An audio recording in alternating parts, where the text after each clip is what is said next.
I just sent our brothers a text just in case it might have slipped their mind. So we'll see. Thank you, Jennifer. Did you send Yes. one to Craig also? Yes. And so they say just getting on. Steve and Daniel are just getting on. I know Craig was traveling, but I think he thought he was going to be somewhere where he could jump on. Okay. So Daniel and Steve should be appearing here in just a second. Thank you. Yes. I see Steve.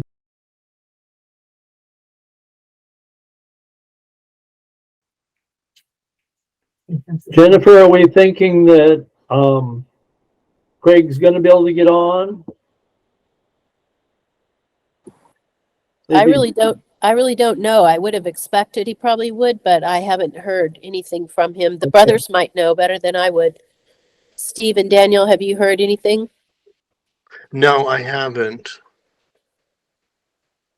Hi, Steve. Is Daniel with you? Yeah. Background here with Steve. I saw one link, so I figured you both were together. Well, what would folks Yeah, right, suggest? So I think that he wants to get on the call, but apparently he's not on yet. So should we just go ahead and begin? Yeah, let me text him. We do have this recording. So if for anybody who can't make it, it will be available so we can go rewatch.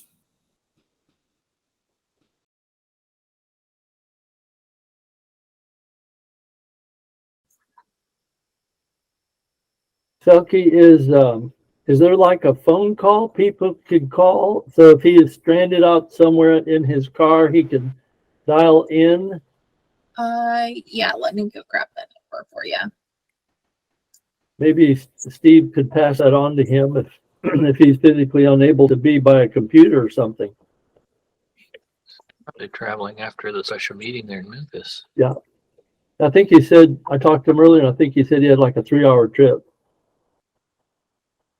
Steve, that call-in phone number is in the video chat.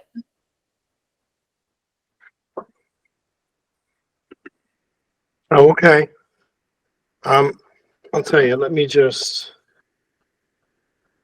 call him.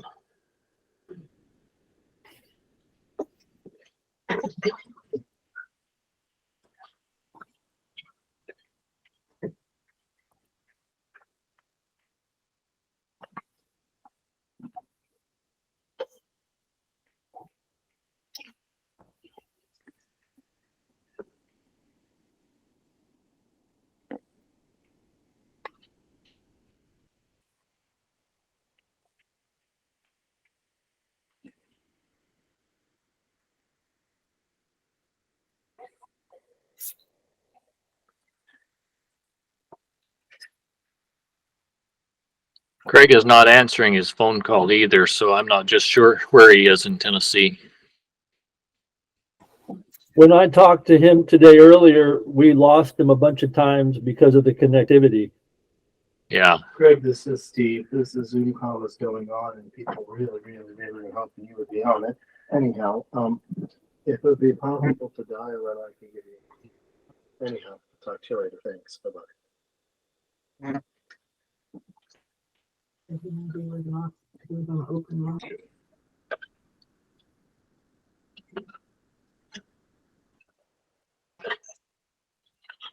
I sent a text into voicemail, so we'll just have to wait.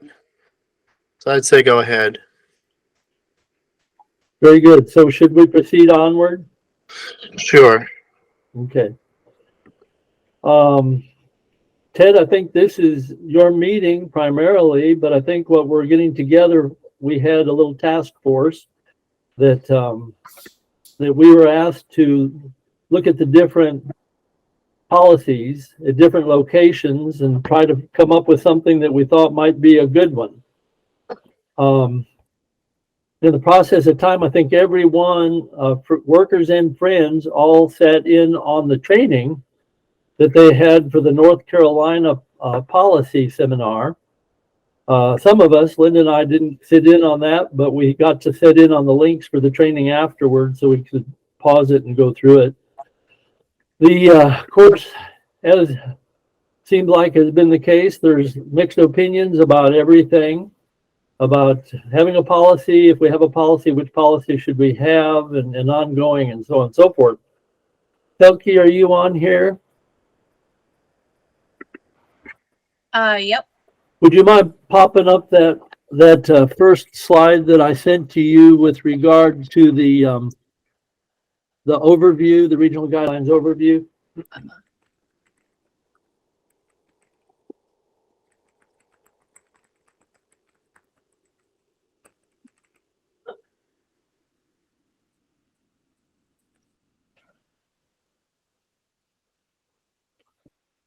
Thank you. Okay, if you can see that was, I just stole that slide from their presentation. You can see a couple of the folks that worked hardly on it up in the upper right-hand corner.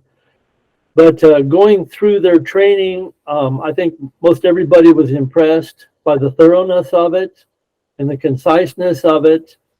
And if you can read some of those things that are on there, there's some highlights about how it was developed. It starts out development adopted on 8/16/2023 after 3 months and hundreds of hours of preparation and consultation.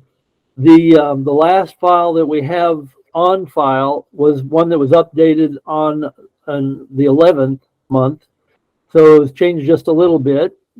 They call it a living document, as you notice down on the bottom. So as things arise, if things change, technology changes, if something happens, then it can be something that can be adapted for the good of our fellowship. Contributors, they had mental health professionals, social workers, counselors, criminal investigators, attorneys. There's 2 attorneys that are on that particular team.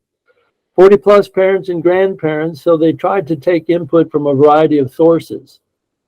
8 plus states were represented by the extended team, and it was a regional approach. They were trying to come up with something that could be adopted by their region. It's safety focus, CSASA response prevention, aligned with CCF Safe Church Task Force best practices. So looking at the document, and I know everybody on here has gone over the thing several times. Some folks think it's not strong enough. Some folks think it's too strong, and just everything in between. But based on what we've been looking into, we would recommend, if we're going to have a policy, that this would be the one to go with. It was even expressed that this policy, when Grace looked at it, they felt it was a stronger policy than one that they would develop themselves. So that's kind of where we are. We basically recommend, our group came back, not of course everybody, but overall the idea was that we should, if we have a policy, to have something that could be adoptable, so that we could have a super regional approach to this thing. And Ted, if you want to go into a little more detail about your thoughts on it.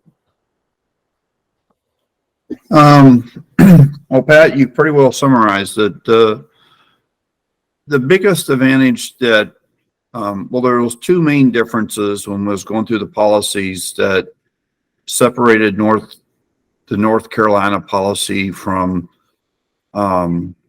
California and Texas.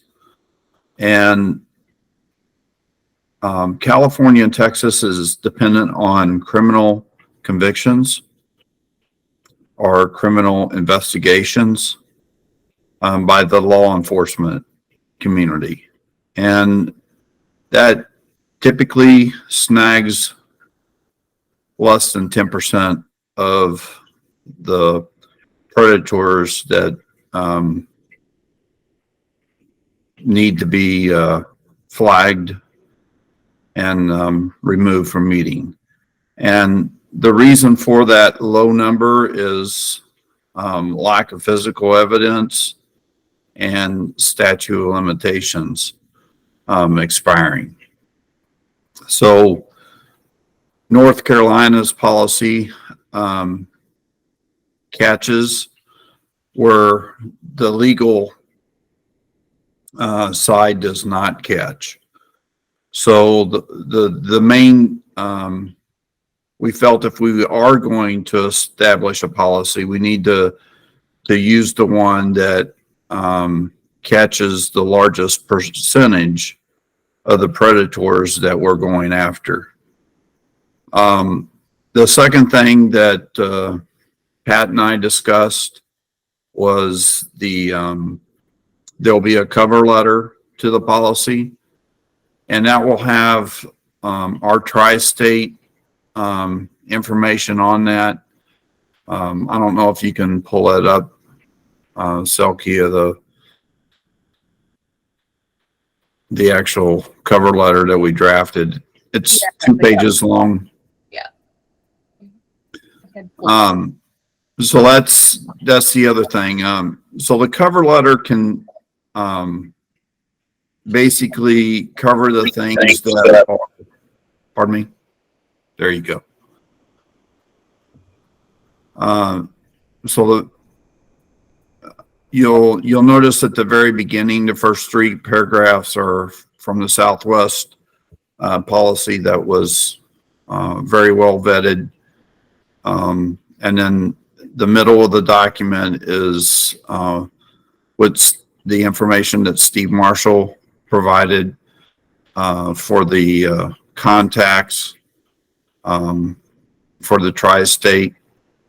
But the main thing about the cover letter is that it makes it very easy when updates are done in North Carolina to be mirrored out to the other areas that are following the North Carolina policy. And then the cover letter would address the items that are unique to our tri-state region. And Pat, I may have shortcutted one thing. There was, and just to keep Selkie sharp, there was a flow chart that Pat had in part of his slide. This is for people that are word challenged like I am, following a spreadsheet sort of, or a flow chart allows you to sort of digest where you're at in the policy and how you're flowing through it should a case arise. You'll notice that there are 2 paths. One is the public authority, which is the legal side. The third party investigation would be done by RAIN. Selkie, you had your hand up. Yeah.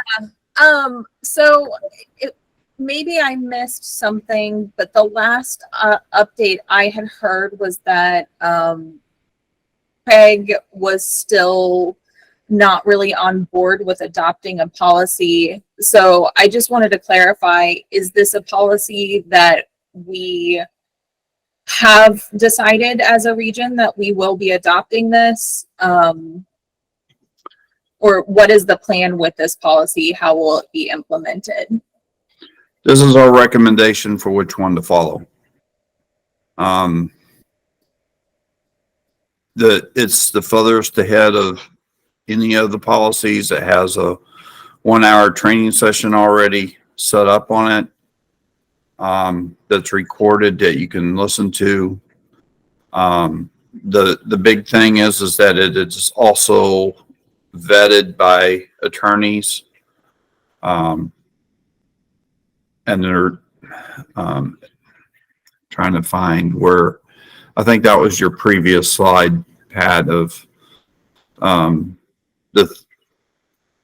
the contributors.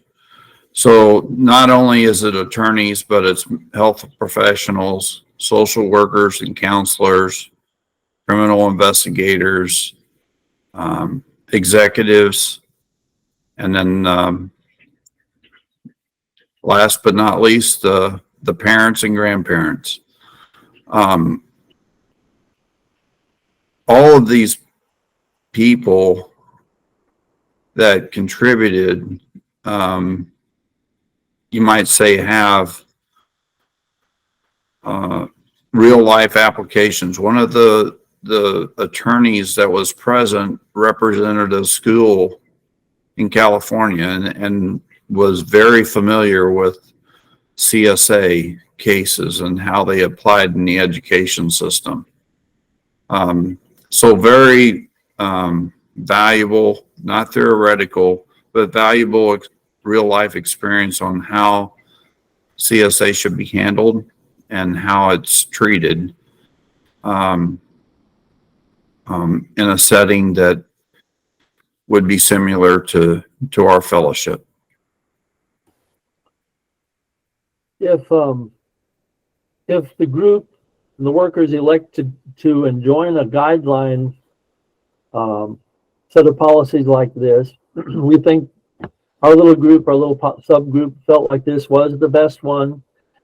My particular thoughts about it are there's several states and staffs that are looking at this.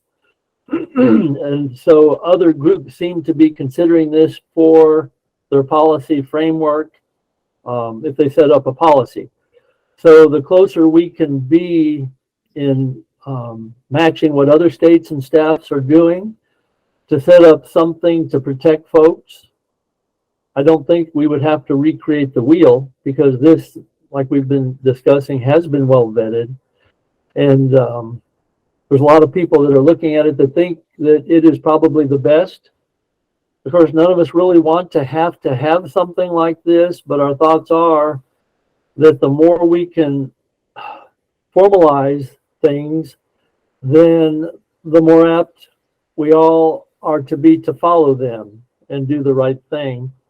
So that's why we didn't really go much further than this, because this seems to be the one that touches most of the bases.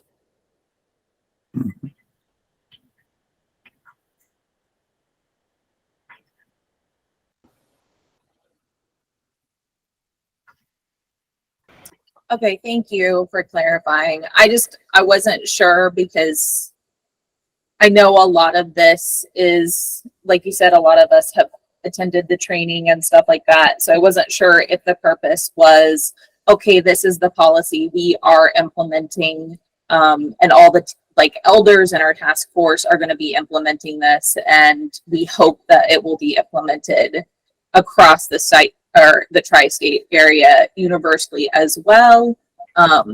So I just wanted a little bit more clarity around that. The other thing, Pat and I discussed this a little bit in coming up with the cover letter.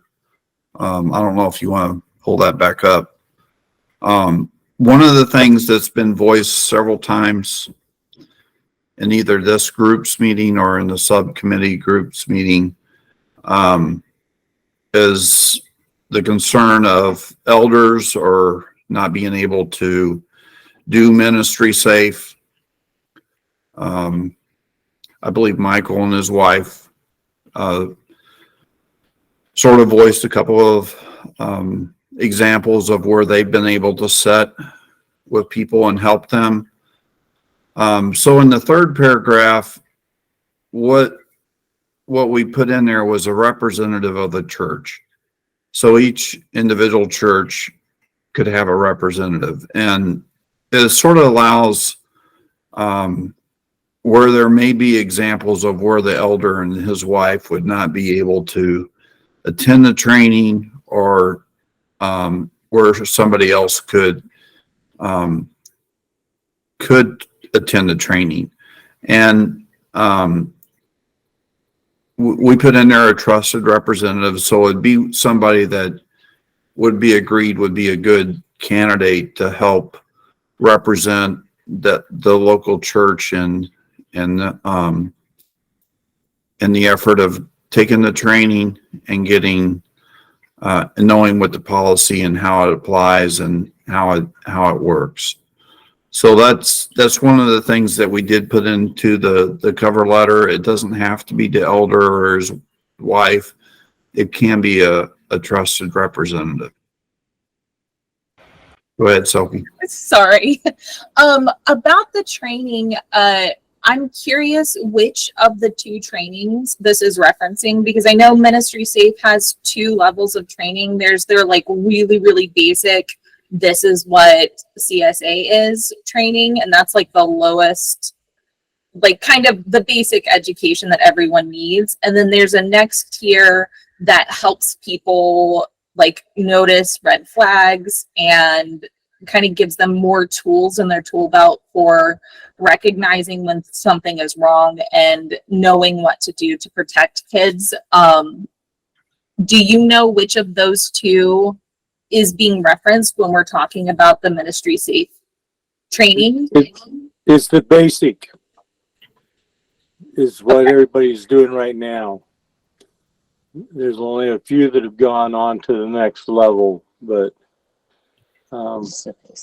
just the basic for everybody. That's what the elders are doing right now. Okay. Thank you. And then the other training that would be done would be the policy training that North Carolina has recorded. And there's only 1 hour of that. That training that Ted's referencing, and I think several of you have been on there, but it takes that flow chart and basically addresses every situation, whether it's an old one, a new one, and different events and how it would be handled. And the flow chart with each of the different protocols seems to manage every instance for the most part correctly. So there's a way that's laid out that when people sit through the training, they would understand how to handle each situation. What questions do folks have?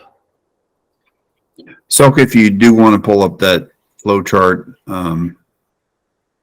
we can sort of address questions off of that. It made it very easy. I'll just make one thing, one statement. You'll notice that suspicion or allegation is at the top. The investigation is done either through RAIN or through the public authority. If the suspicion or allegation is confirmed, it becomes a substantiated allegation, which means it is very likely abuse did occur. If there is evidence that can be tried in court, it'll go through a legal course, but as far as our policy, it now becomes a substantiated allegation, which when you're reading the policy, it puts the predator into the substantiated case, which removes them from meeting privileges, both in the allegation and the substantiated. They're removed from meetings, but it becomes more of a permanent once it's substantiated. The 12-month professional assessment is basically a rehabilitation for the predator. It does not guarantee at the end of the 12 months that they would be able to return to meeting. This is a minimum bar that they have to go through. There was a case where I believe it was Chapel said there's drive-through professional assessments that can be done, and this is more formal than that. So it was to try to keep this part of the step from being trivialized. So they go through the assessment, and then it's brought back to the safety team, and then it's either they're reinstated with restrictions or not reinstated. So I believe that's what the very last one says, is the evaluation of attendance and fellowship gatherings. people need multiple avenues where they can report, where they feel safest. Is there a plan to have a list of everyone who has taken Ministry Safe and which level of training they've taken available, like readily available to all of the friends in the area, so that they know who to talk to or report to if something is making them feel uncomfortable or something has happened? Mike and Carol, you're keeping up with that, aren't you? Yeah. What's going on? Presently, we do an update to Craig, and I think that's something as we progress further that we'll have to discuss with Craig how he's going to handle. But presently, we're just providing him with statistical numbers. And recently, we have had where we know of one area where there's not any of the elders that have taken the course, but we have had somebody approach us that is in the meeting and said that they would be willing to do that. So I think that's a positive sign. But that would, as we step forward, we're going to have to work with Craig and see how he wants to handle that with his staff.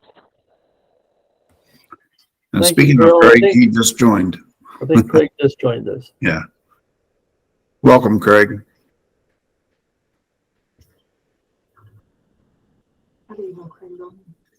I think he's finding the unmute button.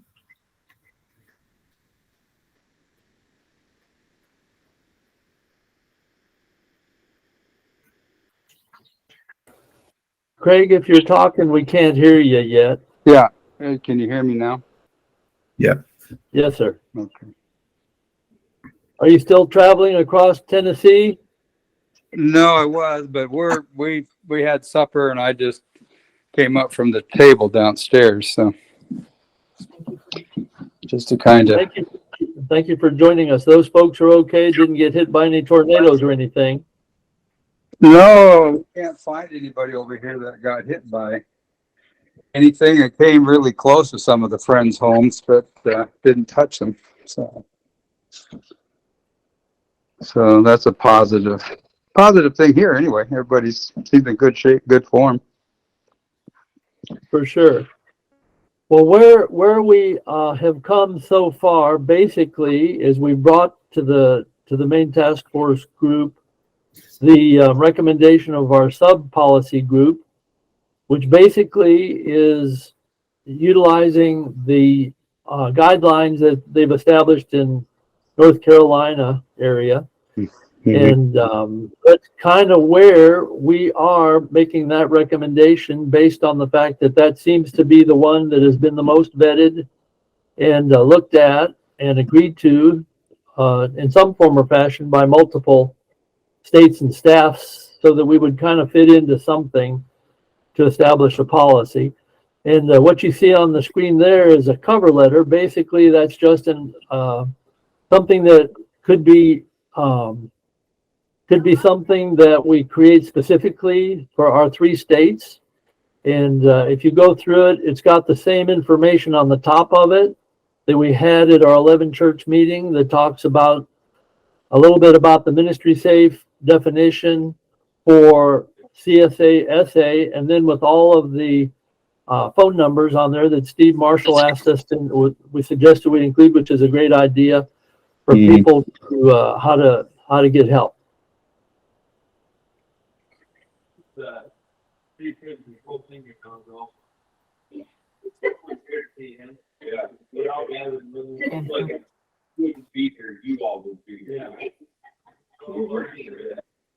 Craig, if you're talking, there you are. Thank you. Well, I was just looking at that at the top there. That's fine.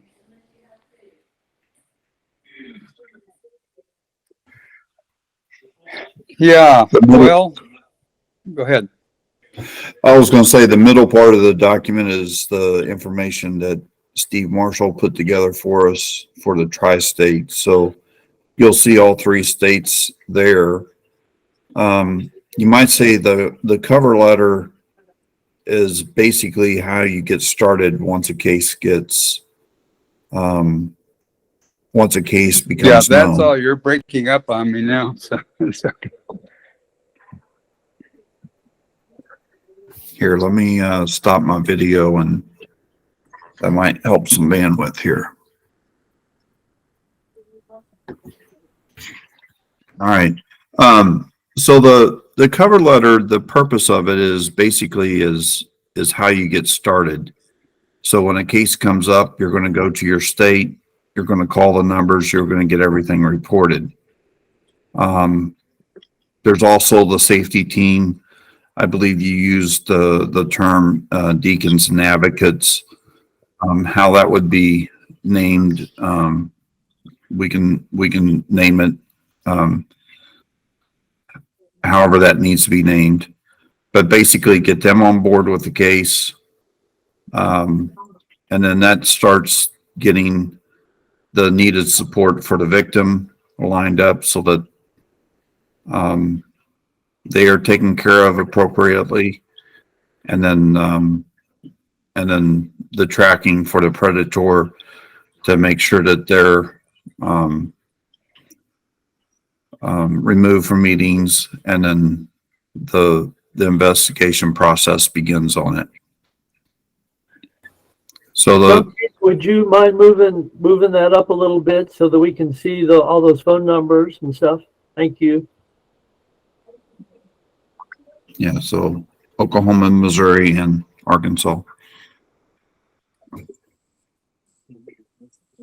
And I believe you was on the North Carolina training session, so I wouldn't need to go through that part anymore. yeah, well, I'm familiar, at least in some ways, with what we're looking at here.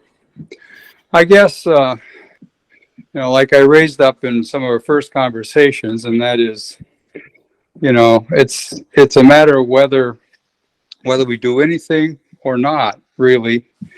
And then if we do, what do we do? And I know last year when this all started in the spring, I was under the impression that we probably could come up with something that would be helpful policy if you want to could. I was really positive on that. And I've talked to a lot of other people. I talked to Matt, and he worked with Kurt. He was months into that with him, but the more he got into it, the less the less he felt good about it.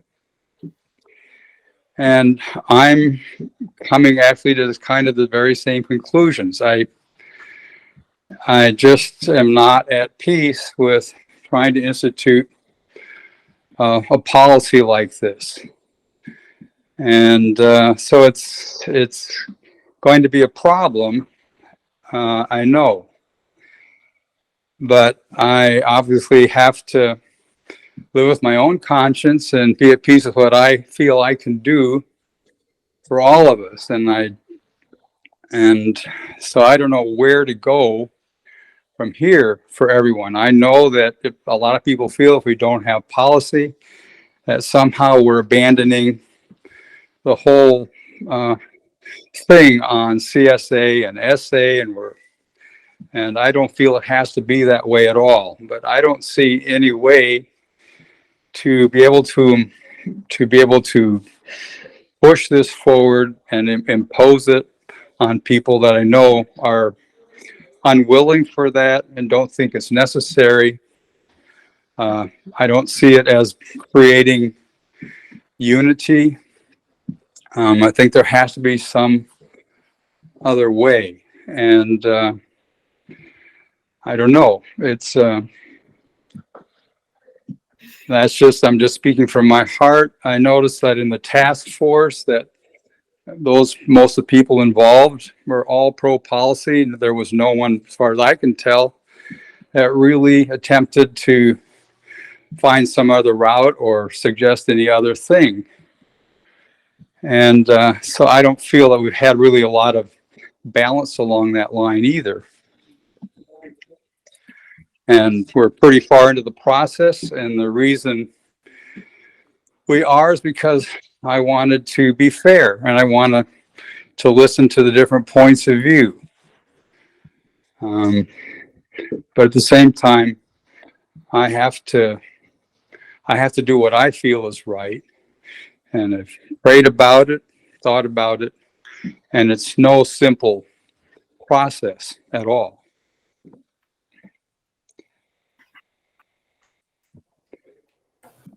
Thank you, Craig. So if we don't do a policy, what route, because I know that you understand, and we all understand that it's something that needs to be addressed.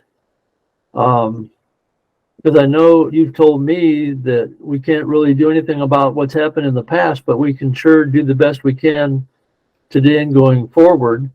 If we don't have a policy, what do you think would be a good way to let folks know that the workers are aware that there is an issue and that we're all working together to try to address it? Well, I don't know just, what the wording would look like exactly. The only thing I know is that when these cases arise, that we obviously want to, we're just going to do what has been said. We're going to listen to the victims, the accusations, the process be a lot the same in terms of people have to step aside from their meeting, and we'll have to look at that in that way. So what we practice, I don't think could be in a lot of ways different from policy, but I don't see any way of being able to create some kind of enforcement mechanism.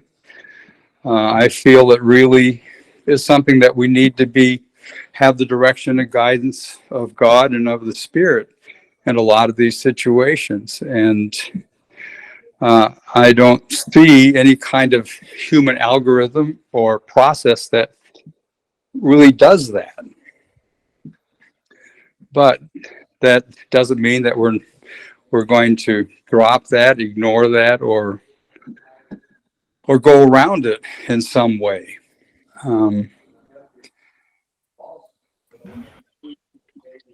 I think Selke's raised her hand. Yeah. I guess my question for you, Craig, is, I hear you saying that you want room for, making sure that these are spirit-led decisions and things like that. And I completely respect that. But at the same time, I'm having a hard time understanding what's different now than how it's been done in the past.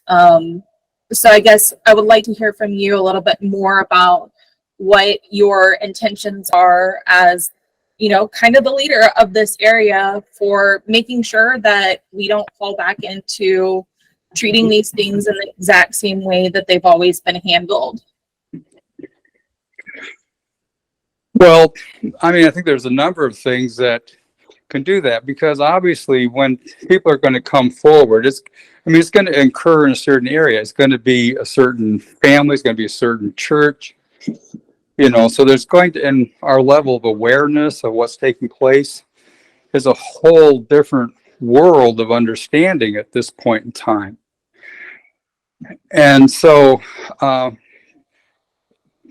church isn't going to drop it, and we're not going to drop it in that sense either.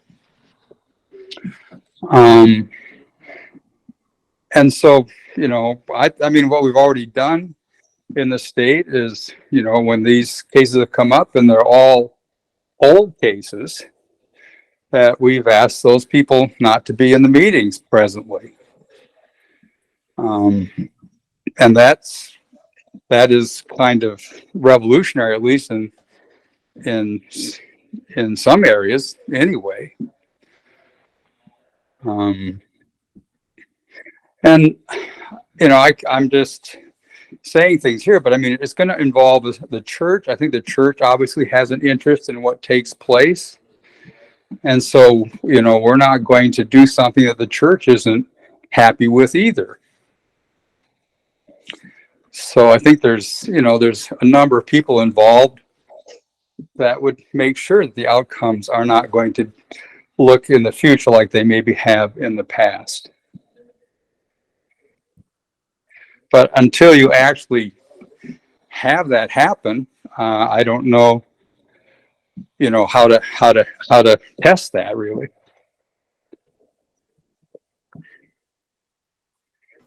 I think Ted has his hand up. Yeah, I do. There's a couple of statements that you've made that sort of bother me. The first is when we had our St. Louis meeting. I believe the question was asked of when the most recent case was, and it was the day before our meeting. The conversations that I have had with the Illinois folks is that Matt has started to work with Kurt in getting the policy going forward for the Illinois, Indiana area after that case came up. Because like you, he thought that maybe there wasn't a pressing need for a policy, and it seems like that has changed. Well, I just talked to him a few days ago, and that's not the impression I got from him. Okay. But he may be looking at it, as using some of that as a guideline or approach and how you might handle things. Okay. Another thing is, and it was part of my response to the poll. There are people in our tri-state area that doesn't even know about Dean Brower's case. They don't even know what the scope of what the abuse is. And until we decide to document that and let the people know just how widespread the abuse is, it is not a correct statement to say that people aren't interested in a policy. And we have to take the responsibility of owning the number, whatever it is. And we saw it on the North Carolina meeting where that guy was thinking it was a dozen or 2 dozen cases. And he had to come to terms with a number of 670 abusers and thousands of cases. It's not a small number. And I would venture to say that less than 50% of the people in our tri-state area understand the full scope of what the abuse is. So that was another concern of mine. I just don't think we're being honest with everybody to let them know how bad it really is. The other thing is that you said that by not implementing a policy, or you thought by implementing a policy it wouldn't bring unity, I believe is your statement. I can truly say that if you're not going to create a policy or implement a policy, you are creating division. I don't know what the stance is for Clever, but I believe that in our last meeting, it was said that the safe convention policy for Clever was going to have to be implemented for a special meeting. And convention, right. Right. So that will be a division. if you're not going to implement a policy or follow their guidelines, we're dividing again. So we're not bringing about unity. And it pains me to say it, but we have to, I don't know if policy is the bad word. Maybe we need to use the guideline, but guidelines were written very well in the epistles on many, many different topics. And they're guidelines that are used today. And there's cases where people, I will just say that they're reprimanded in the truth for doing different things, where they're asked not to take of the emblems, where meetings are removed from homes, where they're not allowed to say their testimony. Those were trivial cases compared to CSA. And that seems to be an unwritten policy, but it was very well implemented throughout many areas of our faith and fellowship. And there wasn't much as far as guidance that should have been withheld from them. So I struggle I struggle a lot with, and I'm going to probably use the wrong word, but it's what's on my mind. I struggle with the wisdom that was used in the past days to deal with things like that, and the current wisdom today that's refusing to be dealing with CSA and SA. It's far more serious. It's criminal. The other stuff, that was moral. It was moral stuff that we wasn't supposed to participate in our fellowship, but this is criminal. And I just can't come to grips with saying we're not going to deal with it.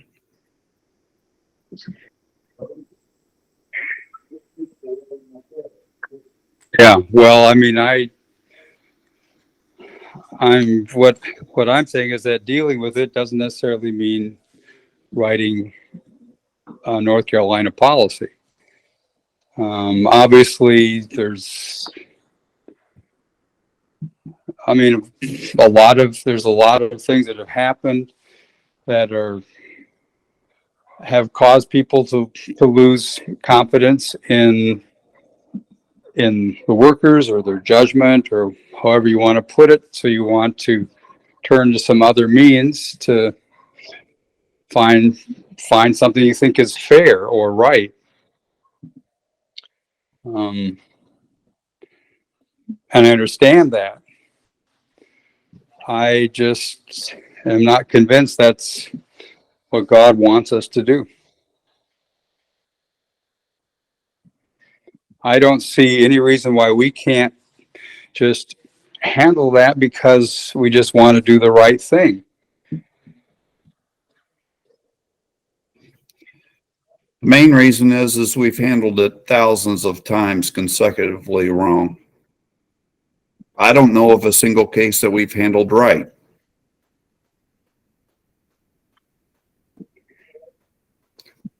So just the sheer numbers themselves, you can say that we're batting 0 for 10,000 or 20,000. Whatever number we want to put on it, we're 0. I think Laura Bryan has raised her hand as well. Okay, go ahead. I'm sorry, I had my eyes closed. Yeah, so in a few of the meetings and even in text or emails, I've heard from the workers that they are concerned about the pathway for the predators to be back in the meetings. Now, the policy lined out a pathway.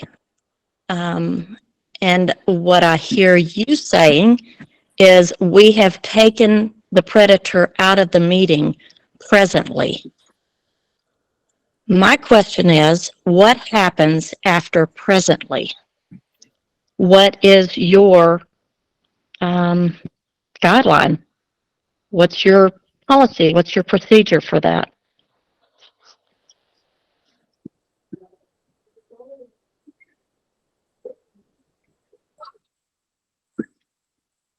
Well, I think that would have to work with the local churches involved in that decision about what they would do, what they feel about the person. And yeah, I don't know. That would have to be on the ground at the time. I don't agree with that.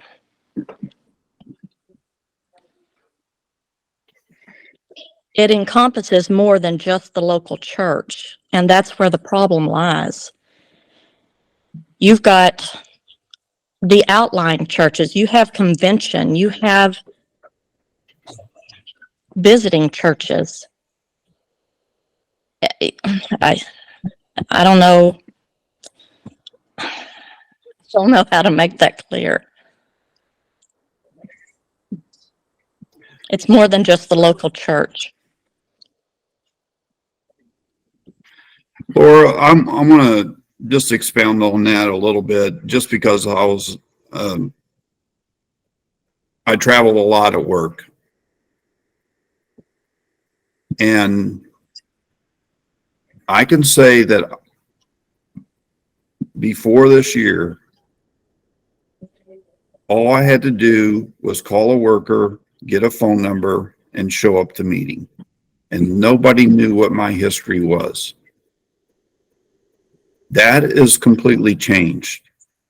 I talked to Jeff Nodorf, and when he went to North Carolina, the people he contacted them, he said he would like to come to the Wednesday night meeting, and they told him that they needed to have a conversation first. Our fellowship, there are people that have different types of work that take them out of their local church and put them in different environments. Those churches need to know whether or not they're safe. When we traveled on vacation, we showed up in meetings. Nobody knew if we was a safe family or not. And that we have to recognize that we just don't always go 52 weeks to the same meeting. We do go on vacations. We do go on trips. We do have business. It is beyond our local church. And special meetings, conventions, the same way. We have young kids. They're interested in other young kids. And it's not in the local church. It goes beyond our state borders.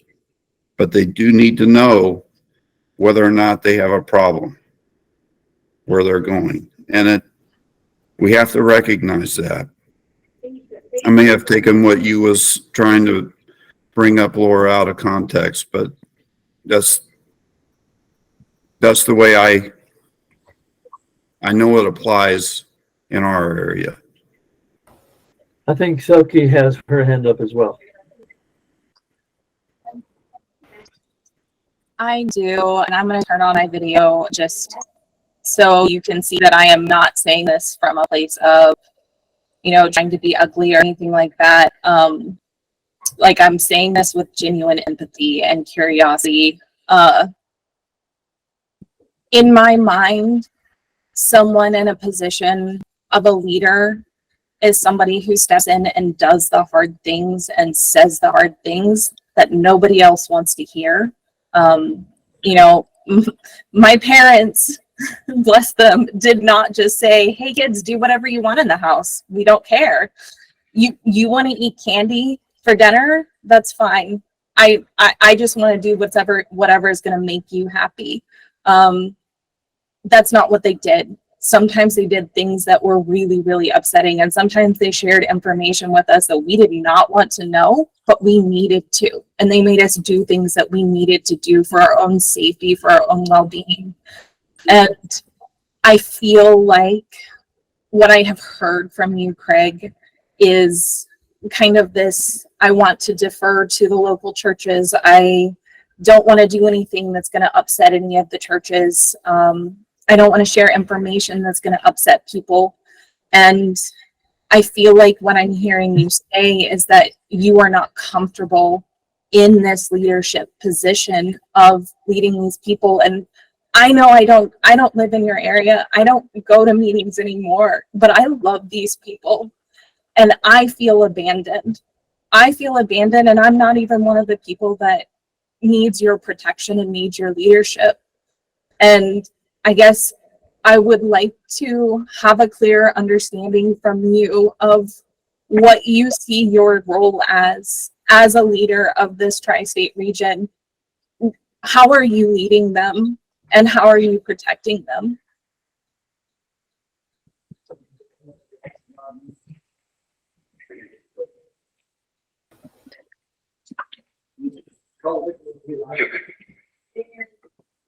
Yeah, I can't just stand here and ad lib, that kind of answer. I mean, it's obviously a serious consideration about what that means.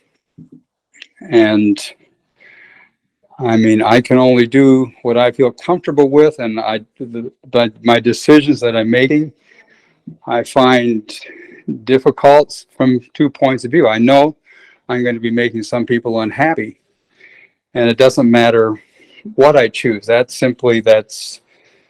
not a possibility I mean, especially the situation we're in now. There isn't any easy way forward. If it was, we'd all be headed there. All I can do is what I feel in my own heart is really the right thing to do before God. And that's, I guess, the best I know how to answer your particular question. I can't really go into the details about how people are going to take that. Everyone's going to have their own impression about whether that's good, bad, or indifferent.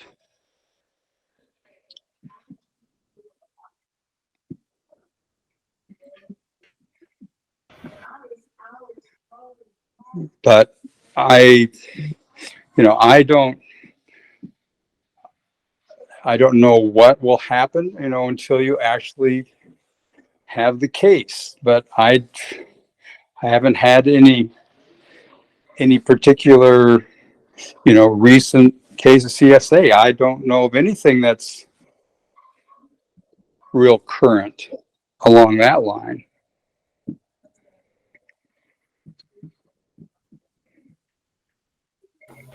Ted, did you have your hand up?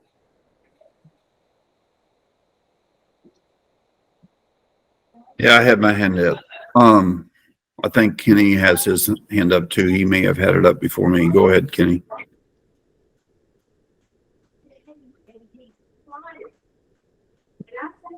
You're on mute, Kenny. He's trying to unmute. Ted, you might go ahead while he finds his unmute button. Okay. So Craig, I'll ask you a question. Obviously I don't agree with not doing a policy. So what is your thought if our meeting follows the North Carolina policy?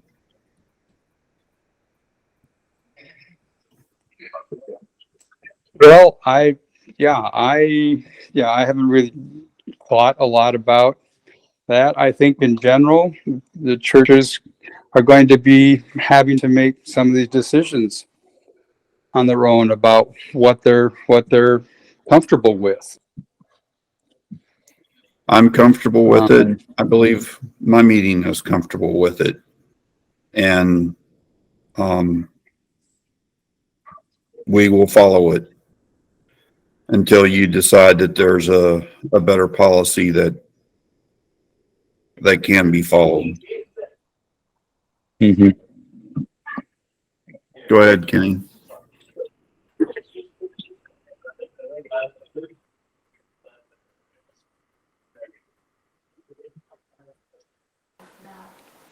All right, maybe it's working now. Yeah. All right. Greg, I have admired that we've been able to have a fellowship that was spirit-led for 68 years. Mhm. I've really enjoyed that situation. I think that everyone's Bible has the same chapters in it. That was confirmed a little bit last week when there was an exchange of emails with Daniel. I had started wondering if the Workers' Bible had 1 Corinthians chapter 5 in it, the way that cases have been handled for over 100 years. The chapter that I mentioned is a policy for dealing with this situation. It's in black and white. It's very easy to understand. I don't know of any cases that's been followed. So if the policy that's written in our Bible has not been followed,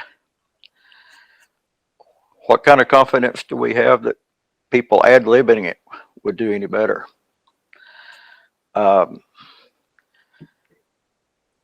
This is a thing you've said yourself. This takes education.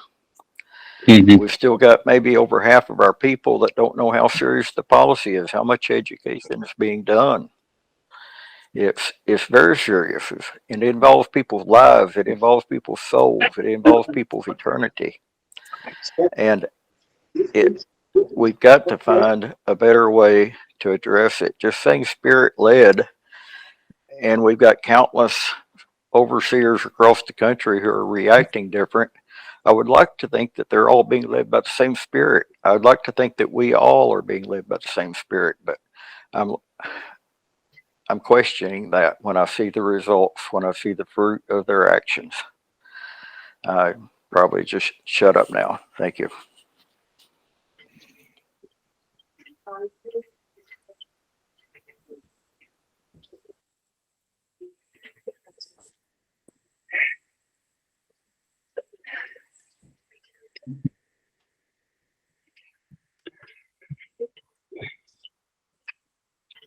Well, at least I've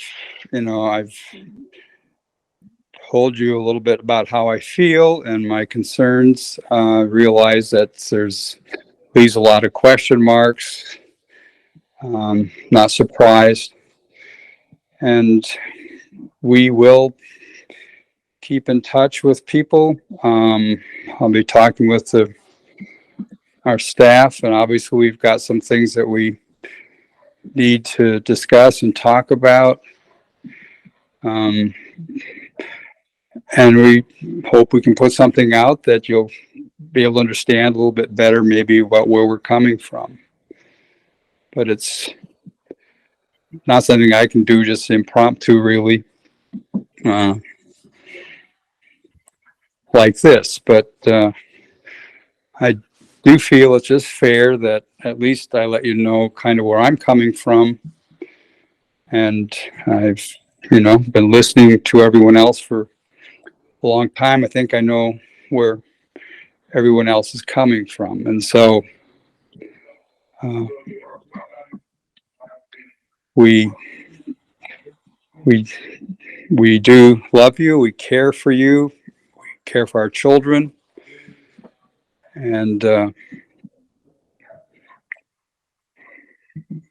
we want to do what is right and good for them and for us and for the future. And of course, we obviously want God involved as well. And I think everyone does as well. And this isn't the end of our conversation, but we'll just keep in touch. I think there's two more questions here. Laura and Emily have their hand raised. Okay.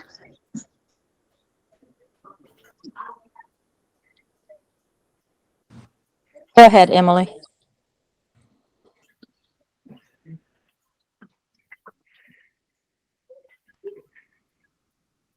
Emily, you're muted.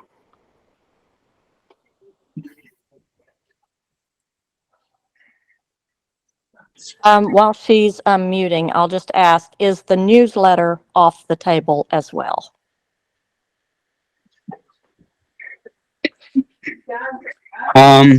Yes, it is. Okay, thank you. Sorry, I had some microphone issues. I missed what Laura said, so I don't know if I may be saying what she already said, but just something that I've been thinking about a lot lately is that, and you mentioned, you know, we love our children and we care for them and we want the future for them to be safe and to know, you know, to know what to do if something does arise in the future for them. And just thinking about my own children and what, like, there have been times in this past year where I've honestly wondered what am I bringing, what am I bringing them up in, and what are we handing down to them? And I guess I just would like to leave the thought that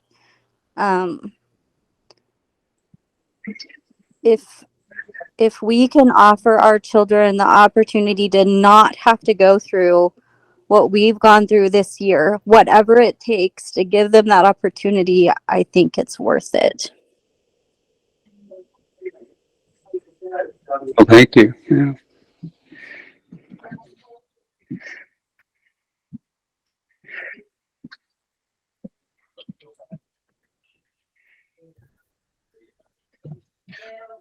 Craig, I want to ask one last question. What is the timeline with meeting with Lisa and Gabby to resolve or getting the safe convention policy adopted? What is the timeline? Okay, I don't know I mean, I'm less optimistic at this point in time because of what they wrote. As I said, if we don't have a policy, there'll be no conventions. And I don't think they're just talking about the convention policy, but I don't know that for sure. I mean, This is Selkie. I don't want to necessarily speak straight out on their behalf. But yes, that is my understanding that if leadership from the church is unwilling to implement a safe policy across the board for the region, that they don't feel safe having a convention.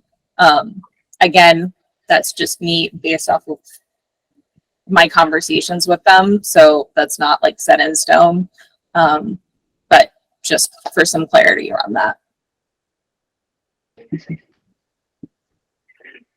Yeah, I think when I get back from Tennessee, which is next week, that I think we'll just have to visit with them at that time.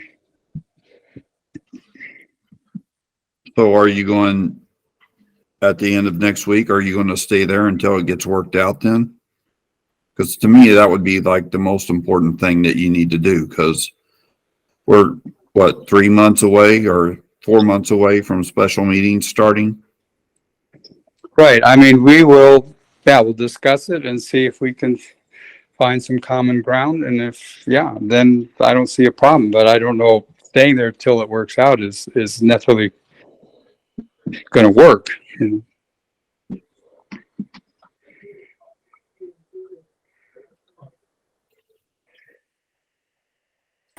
I think Nadine has raised her hand. Yeah, I just want to say that Craig has voiced that he loves us and he loves our children. but love is something that is actions and it's not words. And I felt a lot of love from this group, and I've seen love in action by this group, but I've struggled to feel it from the ministry.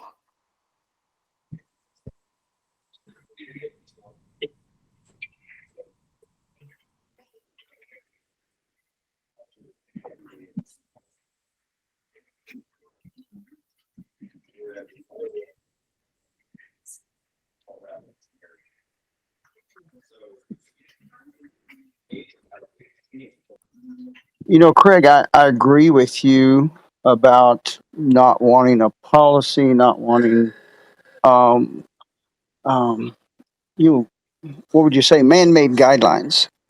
Um, because in a lot of ways, I feel that's what they are. But like it's just been said, when you look back and at the past and what's been happening, it's obvious that something is missing. And so a guideline just brings us all to the same page so we can all understand what's going on. And um, in in my mind, it shouldn't have to be, but when you look back and see what has been, then we have to start there. That's just a starting place. If everyone was on the same page and understood, maybe there could be a little more God-led guidance. But it's just difficult to understand how we can move forward. Um, there has to be a line drawn in the sand and said you can't cross this line, because it's been crossed time after time by people that are just, I don't know, you say following their own thoughts, their own lust, whatever you want to call it. And so it's obvious it's wrong, and you shouldn't have to put a guideline in. But like someone said, a policy has to start where trust is no longer there, and that's really where we're at. Okay, well, yeah, well, thanks for sharing your your views. You know, obviously, I understand that part. I mean, that's guidelines and trust. I mean, we wouldn't be having this conversation if people felt safe and trusted.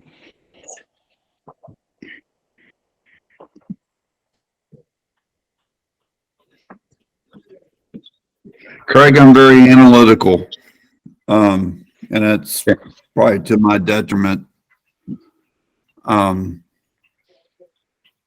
So I'm just going to parse what Liesl said.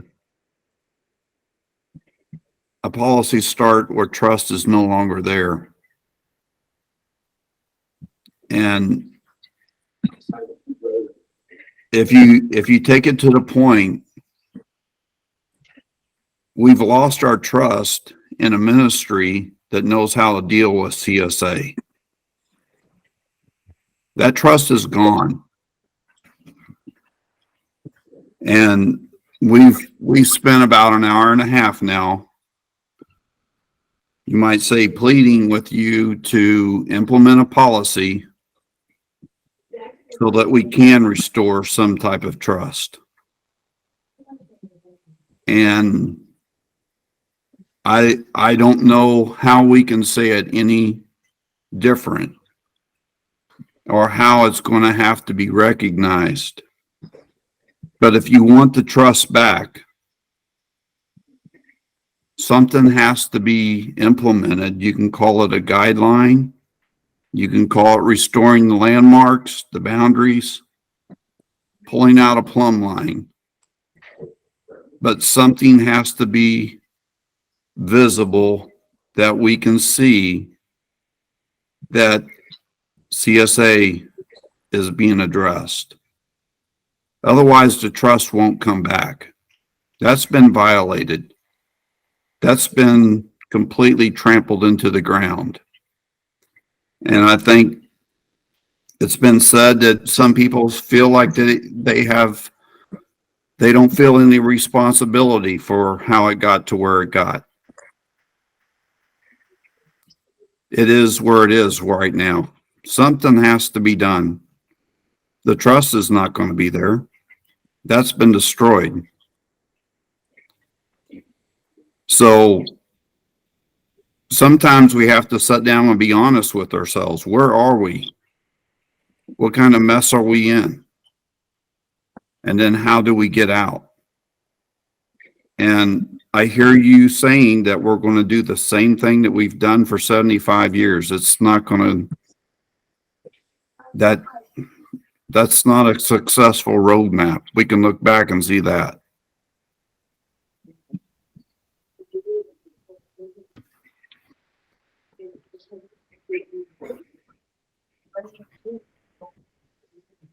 Jennifer, go ahead.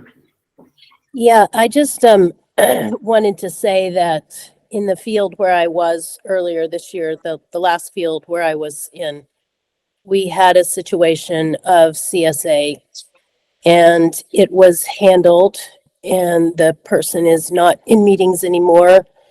And the people who went to that meeting are feeling trustworthy about those decisions.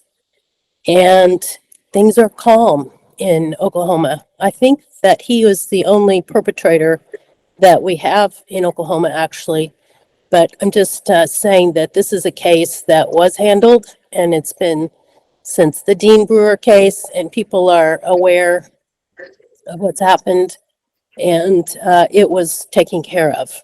That was without a policy. Gabby, Liesel. Yes, my question, Jennifer, is how would we know as property owners for Clever Convention who that person is and whether or not they would show up at convention? Yeah, well, he's been instructed and he understands that he's not to be at any convention, not to be at any gospel meeting, and not to be at any special meeting. He's very well aware of his parameters. Well, I know for a fact who he is, and he stopped here to visit us about 4 months ago. And we were not aware of the issue at all before that. So I'm kind of skeptical about that, but the problem is a lot of these people push their boundaries. Yeah, right. They do. And I think we need to be aware of who these people are. Which would fall into part of why we need a policy. Why we need a policy. So there's, I mean, it's a shame that everybody has to know everybody's dirty laundry, but in this situation, people have to know.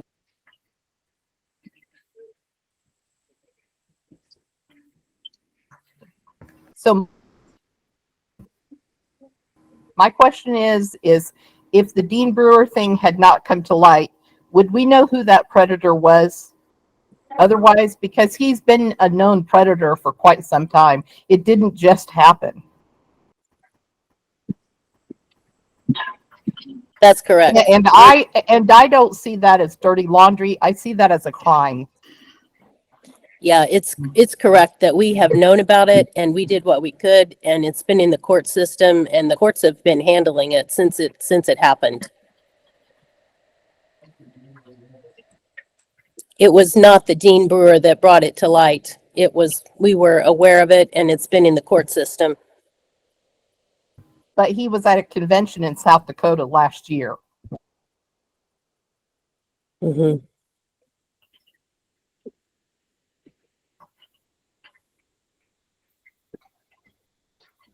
This is why this is a problem.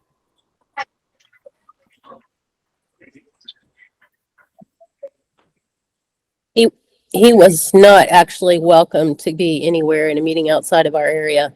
He was aware that he's not to be at a convention anywhere or a special meeting. I guess. So how do we? I think Sophie has her hand up. Yeah. I think what I'm hearing you say, Jennifer, is that we are trusting predators to follow recommendations from the workers to not go to meetings.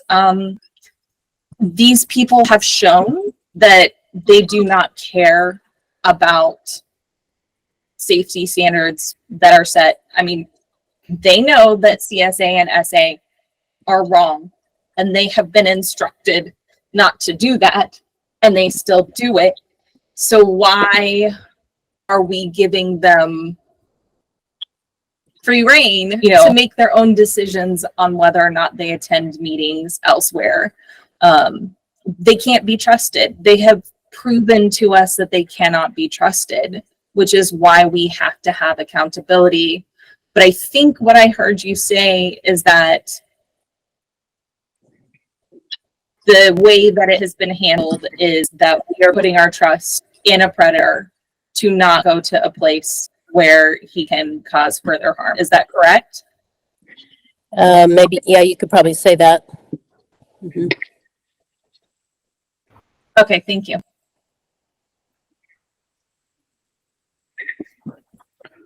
Jennifer, do you see a problem with that type of thinking?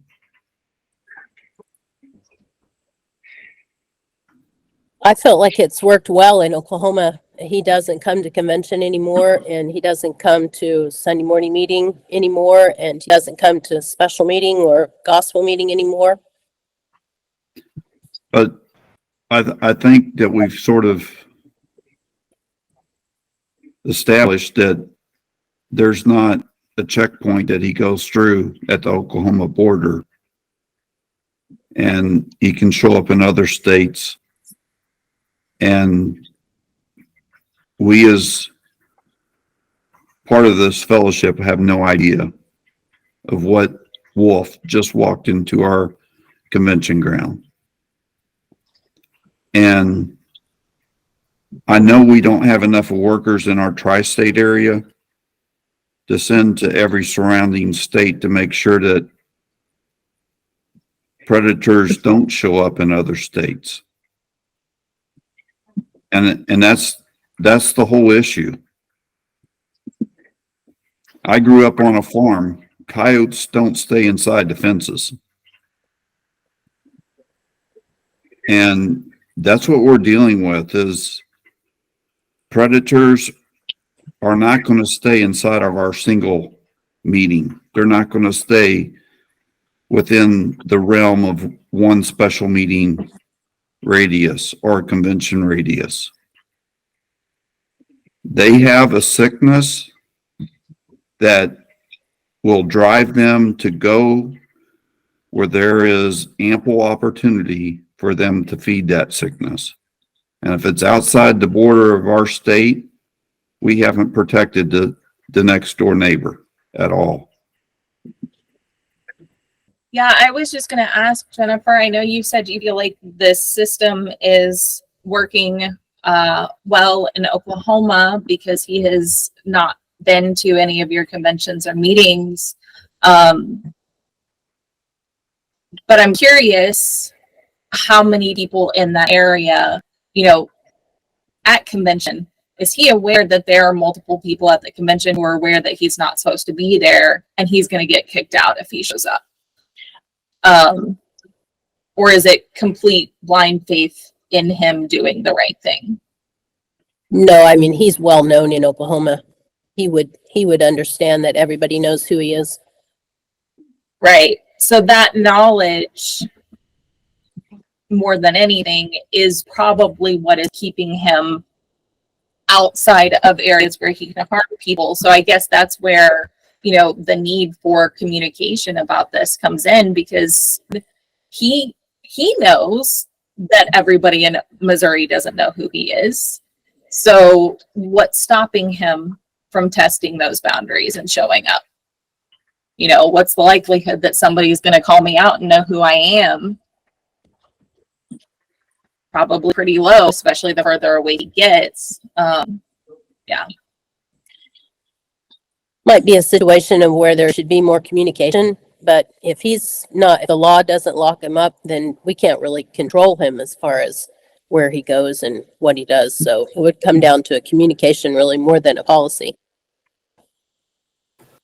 One of the things that we had set up working with Wes, who's a lawyer down here in Southwest Missouri on our 11 church meeting, was that one sheet protocol, suggested protocol, that it didn't seem like that caused a lot of problems for people. Craig, you remember looking at that? I don't know if Jennifer was around at that time, but it was a simple one-page sheet that actually the little cover letter that we put together to attach to the policy, it lined out what's going on. It recommended the ministry safe, but then it had a real simple policy going through it, which basically was telling people, the people that are, if there's CSA involved, they have no choice but to, as a mandated reporter, who they should call. And then they would call the elder or the elder's wife or someone that they trust in the meeting and tell them about the event. And I'd have to go back through and look at it, but basically that did not cause any legal disturbances in them basically telling the elder or the elder's wife and then in case of a essay, it's completely voluntary. So if it's not a child involved, then the person that is thinking that they're suffering from abuse, from whatever, then if they want to, they can contact the elders or the elder's wife or someone they trust in the meeting. And then the people that they reported to, now of course if it's CSA, then they are mandated reporters also. Right. And they have to report to the proper authorities.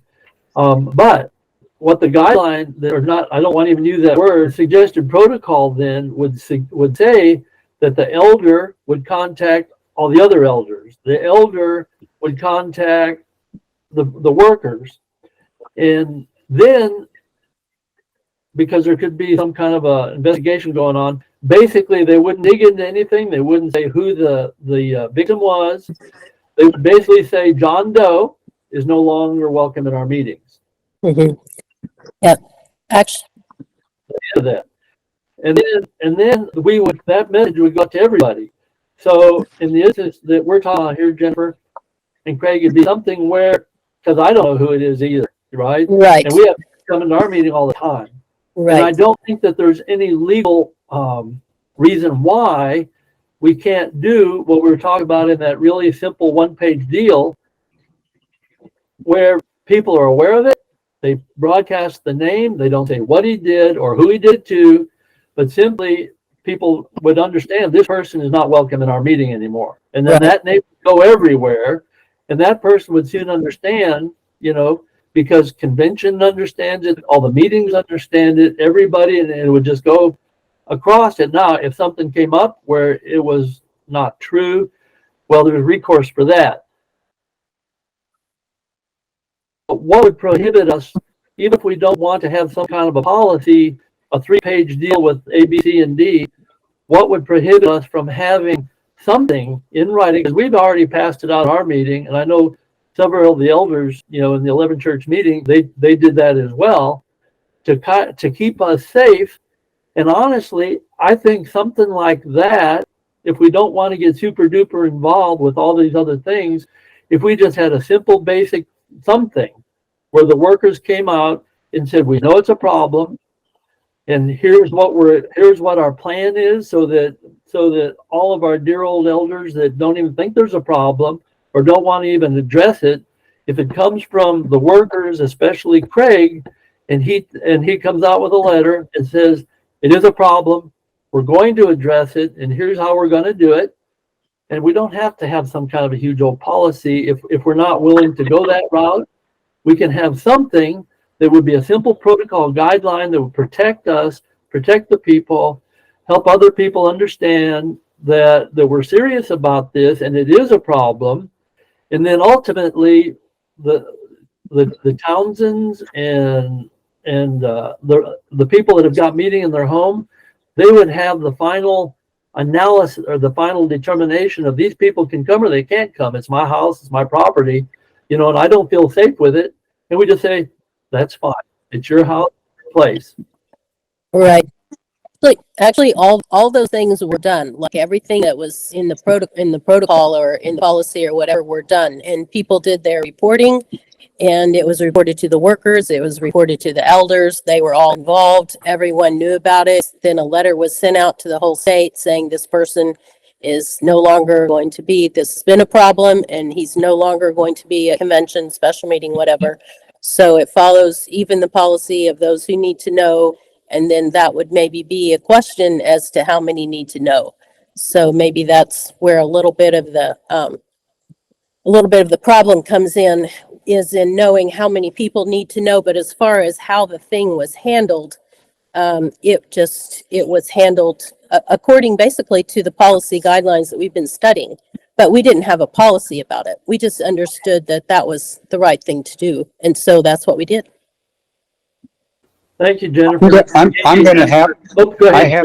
yeah, I've got to go. Sorry. Okay, Craig.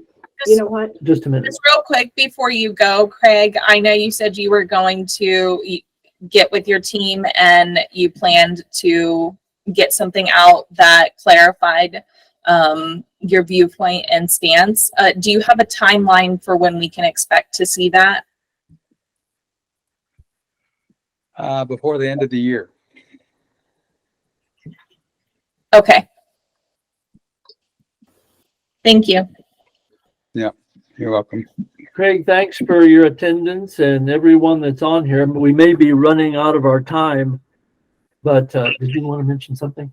I was just going to mention that there's things we don't agree on, but there are things we definitely agree on, and that is that we've learned a lot in the last year, and knowledge can help us understand what we need to do going forward.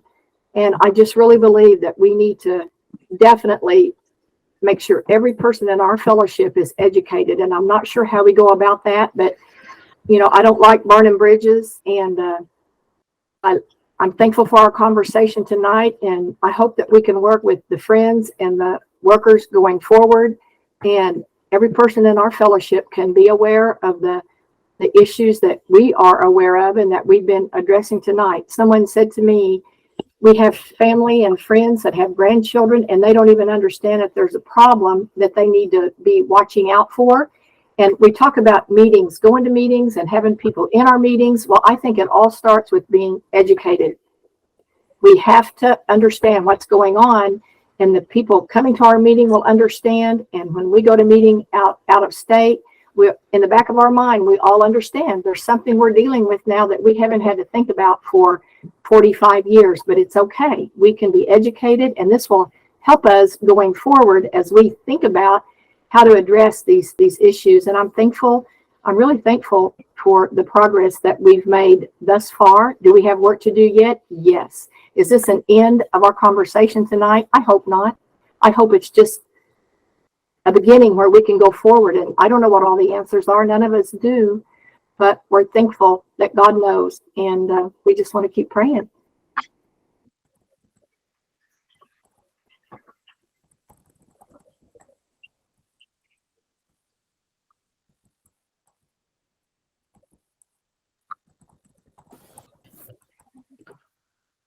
Thanks, Craig, for joining us. Yeah. Thanks for your time. I know you're on special meeting rounds. It wasn't convenient, so thank you. He's already gone. All right. Well, is there any other last minute discussions here before we close it out? My thoughts are that even if we don't have a policy guideline set up, that we can still work together to come up with something that will help serve us to keep us safe and but primarily make people aware that there's a problem, and that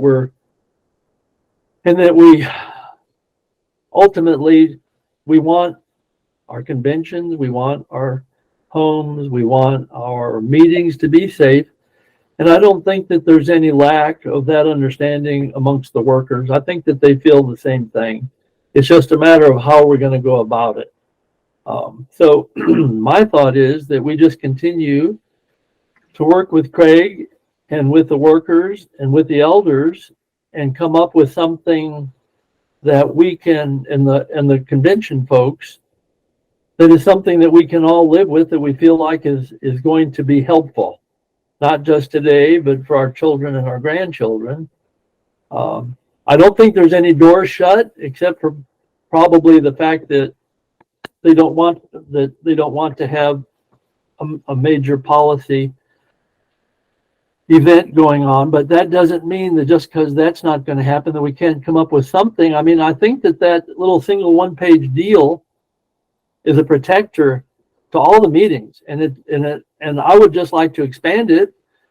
And its intention was that it wouldn't be just the local people or the local people in the state that are aware of this, but every single church throughout the United States and the world would, have an understanding that these people, are not to be allowed in our meetings. It's simple. It would be alphabetical. You just look at the list, and if the name's on there, they're not welcome. Now, it may be something that needs to be tempered with the fact that we need to await, everybody, all the elders and all the workers in our 3 states would know about it.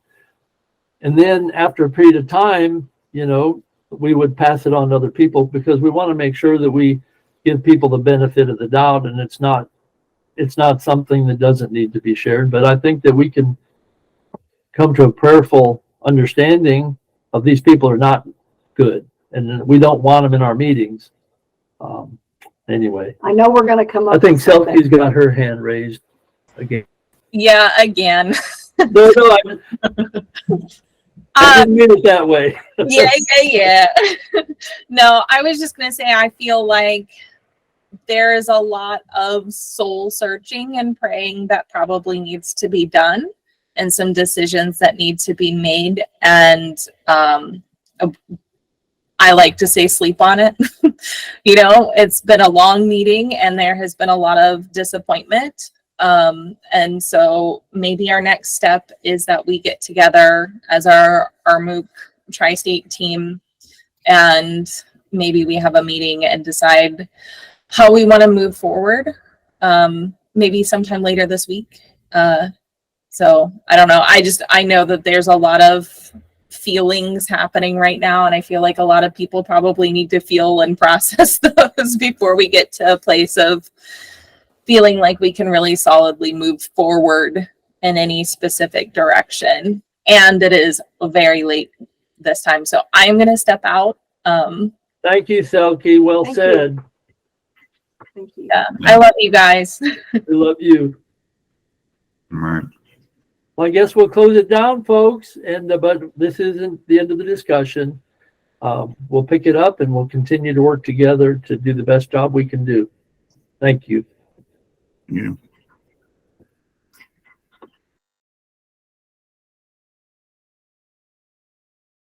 I know, I probably know how you might say that I was asked to be part of the policy task force, because when you reflect back on how it happened, it wasn't that there was anybody that was jumping to the forefront.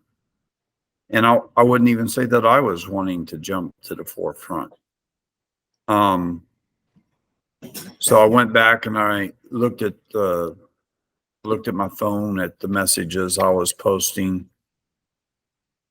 And so on June 23rd, I sent out a text to the elders here in St. Louis. So those 5 others and I.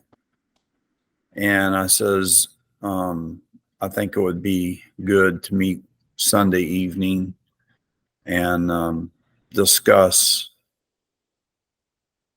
how we would handle an event if it happened in the St. Louis area. And part of that reasoning for the meeting was that the workers weren't, the workers had sort of left on summer conventions and there was nobody really wanting to address it. So I felt the need that at least in the St. Louis area, if an event arose, how we would coordinate removing the predator from our meeting. And so that happened on June 25th, that meeting. Out of that came 3 things that we were going to uniformly do. One was that the predator would be removed from the meetings immediately. The second thing was it would be communicated to the authorities and to the other elders. And that's because our meetings mix between Sunday and Wednesday. So we wanted to make sure that everyone knew in the St. Louis area that we had had an event, who was the predator, and that they were to be removed from meetings. And then the third thing was to let the ministry know that what we had done. So that happened June 25th. The whole reasoning behind that is we figured that once the workers got back into the state, that it would be addressed. There would be a uniform policy created that would supersede what we had put forth, and that our policy wouldn't be needed anymore. Southwest Missouri stepped in. They liked the policy. They did a little bit more of a legal review.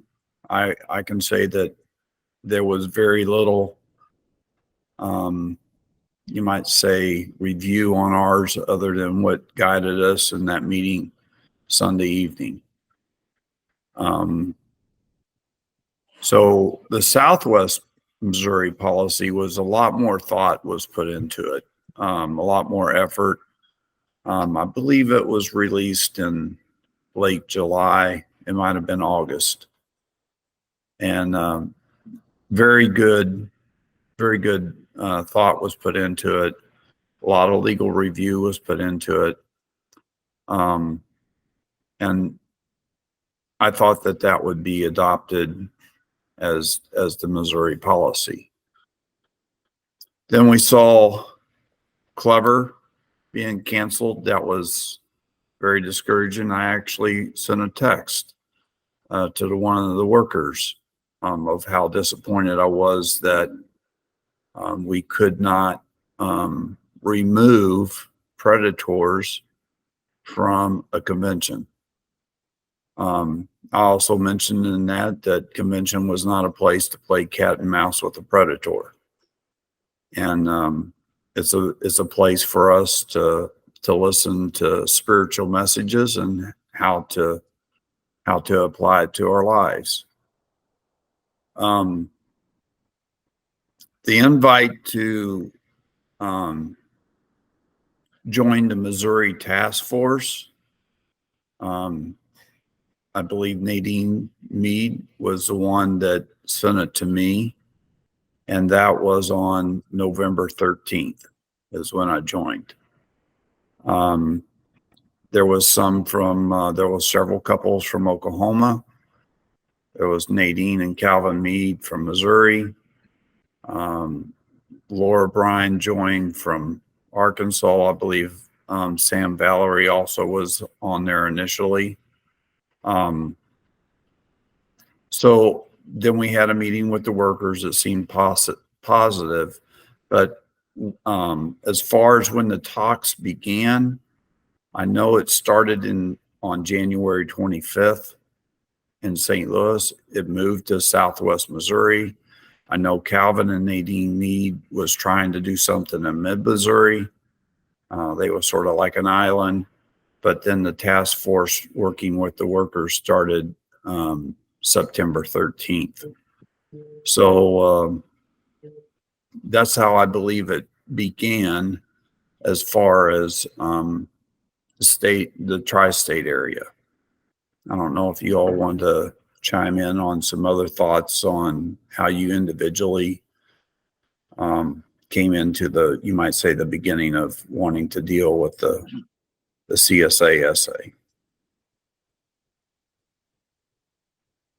Kenny, you want to say anything?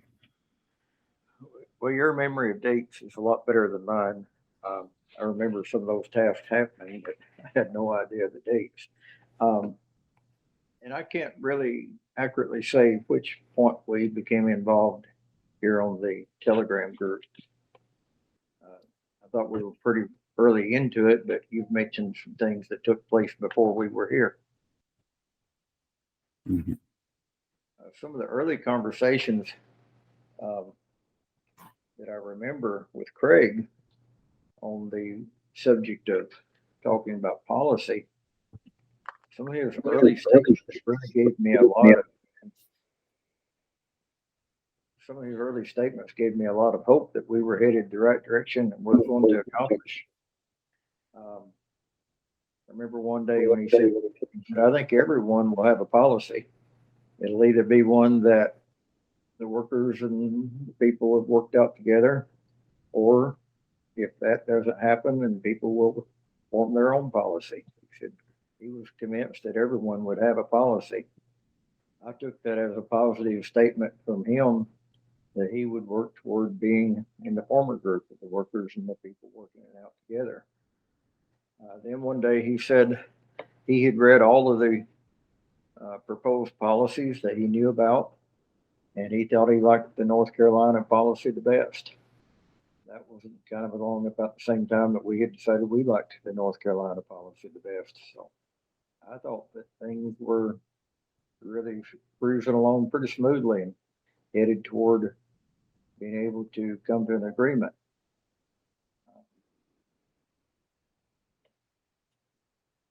See, I've got a note here I'm trying to make sense out of. But, I don't know what it means now. But he did make a comment, Molly, and hope this don't sound like a slap in the face to everybody in Texas, but when he told us that he had read all of the policies, he liked North Carolina as the best, he should have read Texas, and it seems to have more pages about how to get predators back in the meeting than it does on helping victims. And he didn't like that angle of it. So again, I was taking all of that as Craig making positive statements toward what we were trying to accomplish at that time. And I thought everything was going to sell right on through. So obviously got surprised later on. But that's my kind of the extent of my memories of it.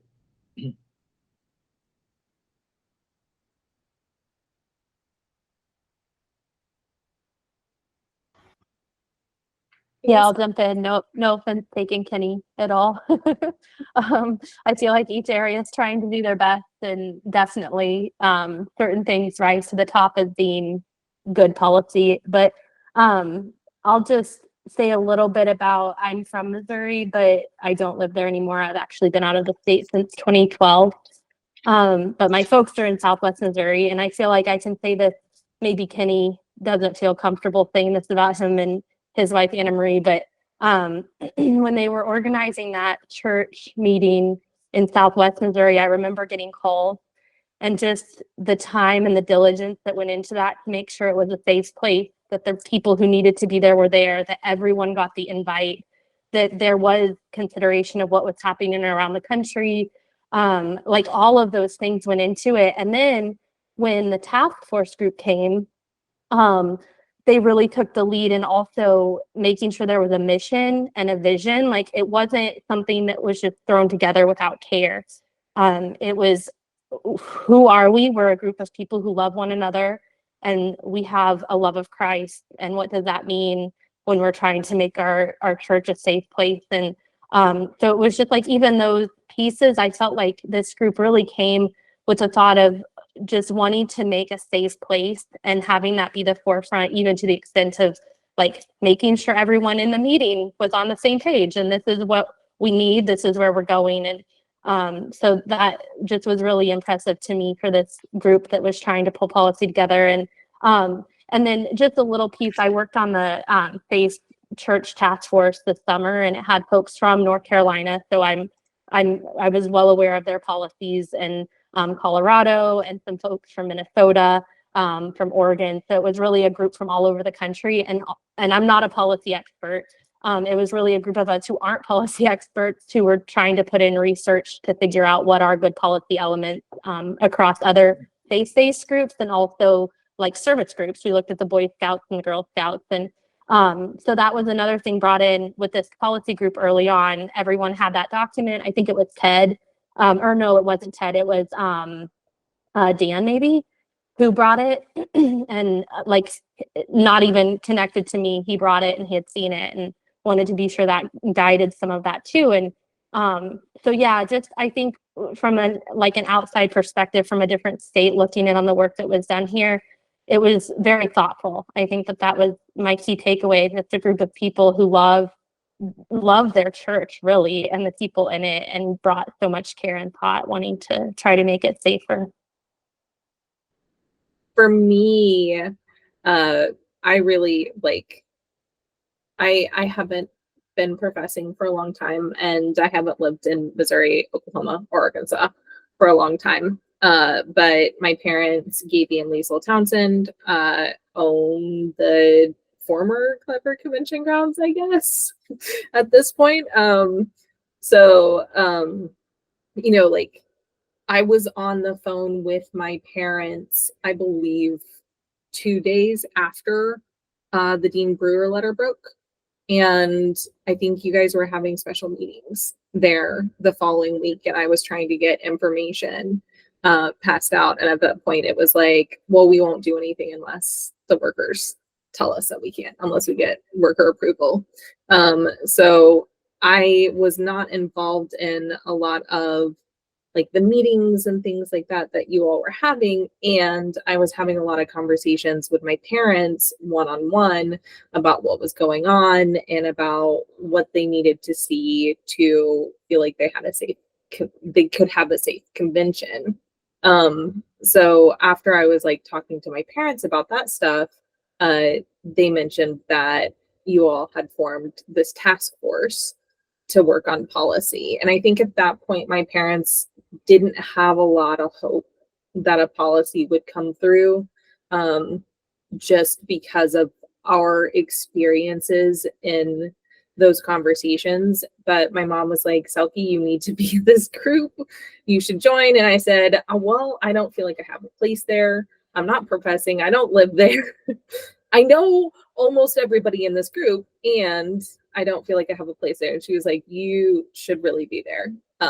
So I said, okay, I'll join and just kind of sit in the background and help move files, I guess.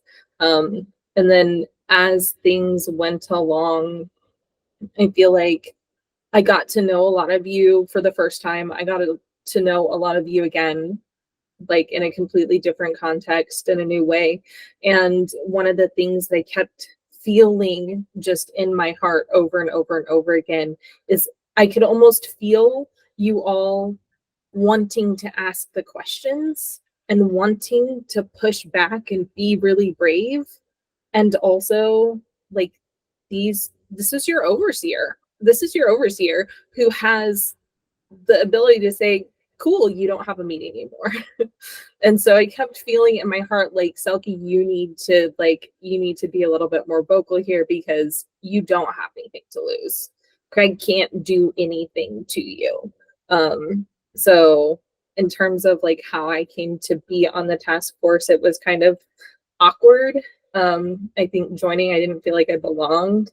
And also I feel like, no, I love you guys so much. And like, I have seen so much thought and care, like Molly was saying, that you put into, working with the workers and being thoughtful and careful about how we treat victim survivors and how we like develop a policy and even just respecting each other. And yeah. Oh, yeah. So I don't really remember the exact time when I joined the task force.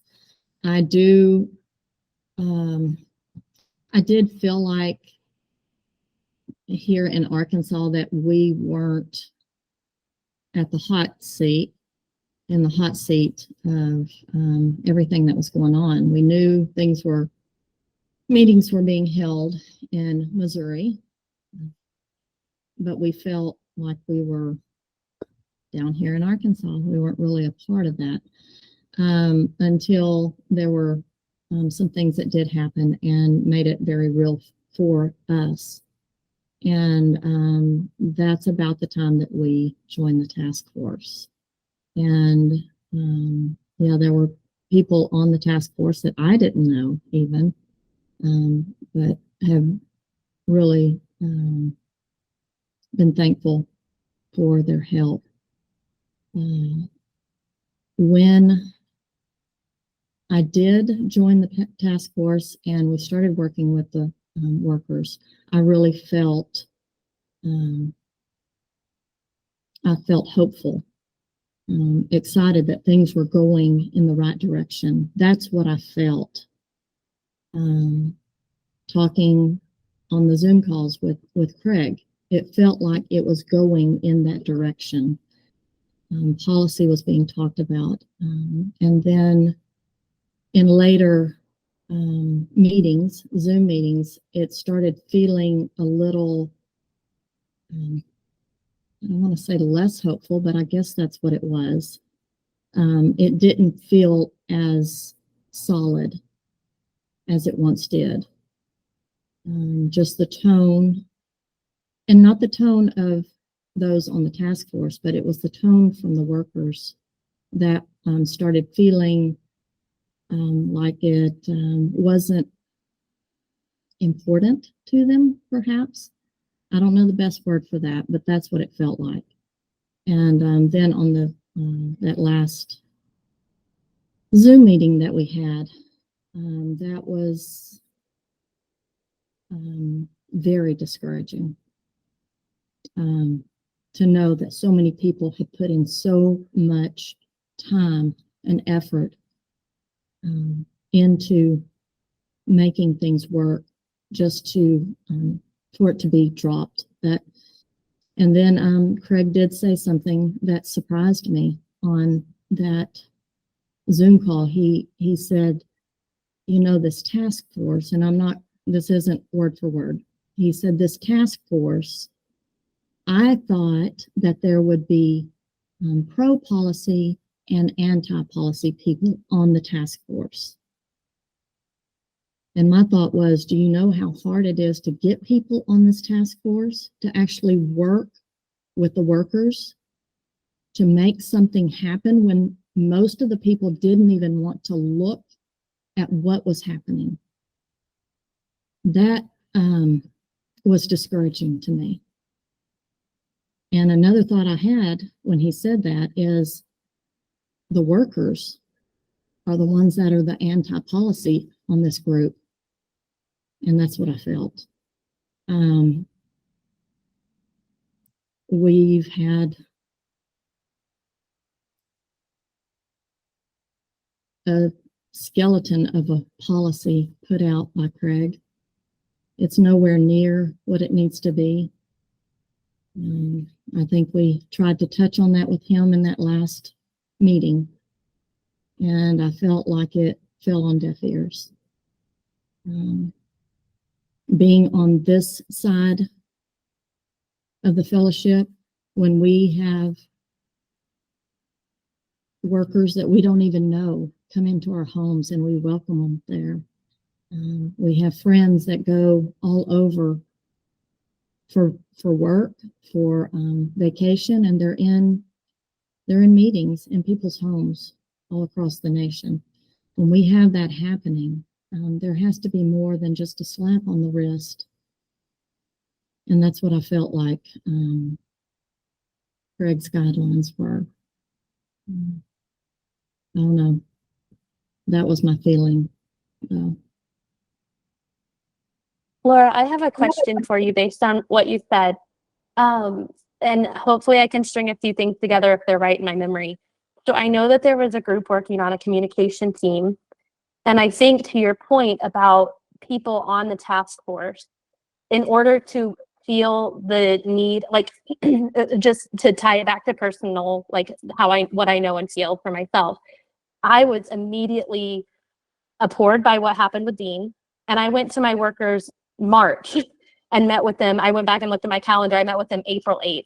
We had them over with another couple in our area and talked to them like within a week of it breaking, because it wasn't okay. And then on top of that, you start to learn you can count on two hands the number of survivors you know. And it's like, okay, this has to be dealt with. It's absolutely unacceptable. So I know there was a communication group with this thought of how do we start like safely and like, what's the right word? Like not delicately, but in a safe way, start to get information out to people who don't want to hear about it because it isn't something pleasant to hear about. It's hard to hear. And I think tying that back to kind of maybe when the policy talk started to take a turn for the worse, or like we started to feel the sense of when things were falling apart, I think it was really tied to some of that communication work. So then you're trying to get the word out, but you're not able to put the word out. So then how are you able to alert people of the severity of need for a policy when you're not even able to communicate to them the severity of the problem?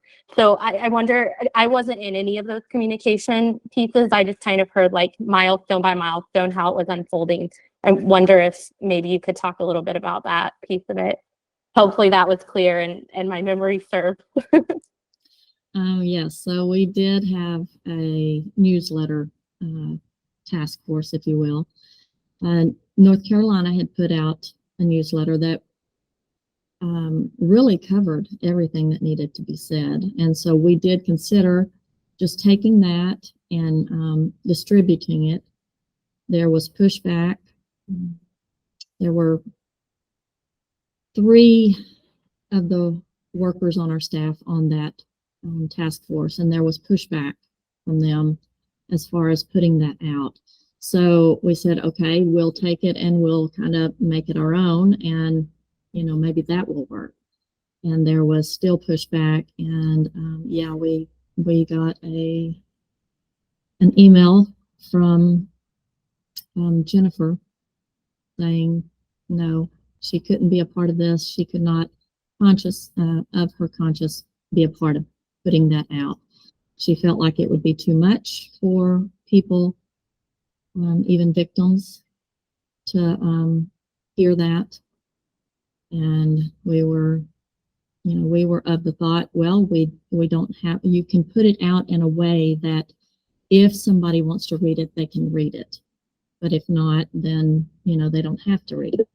So that's where we were on that, and it got shut down too. Yeah.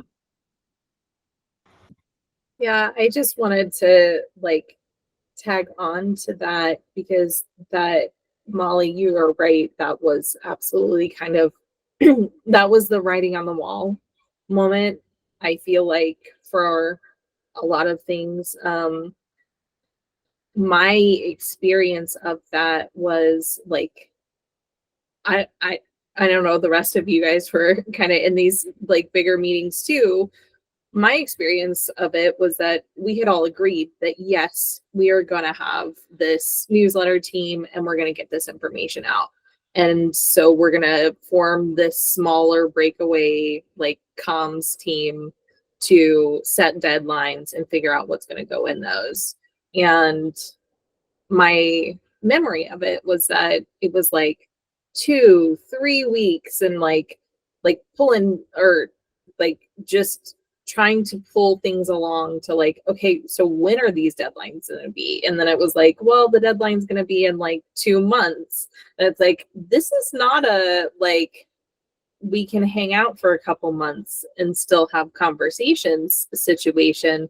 So there was a lot of delaying going on.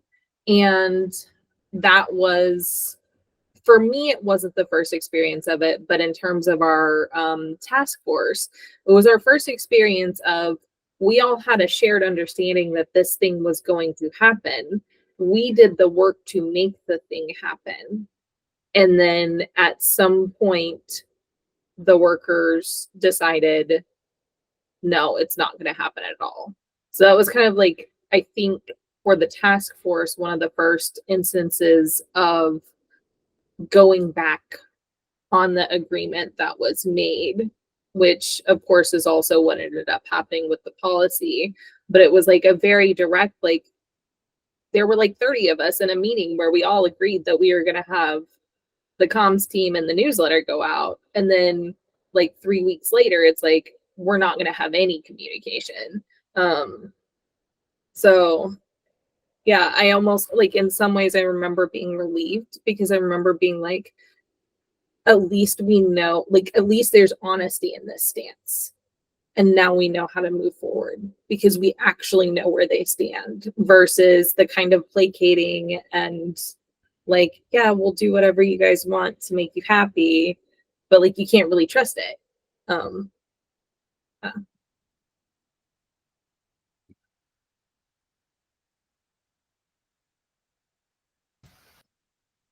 Yeah, I can, I can say that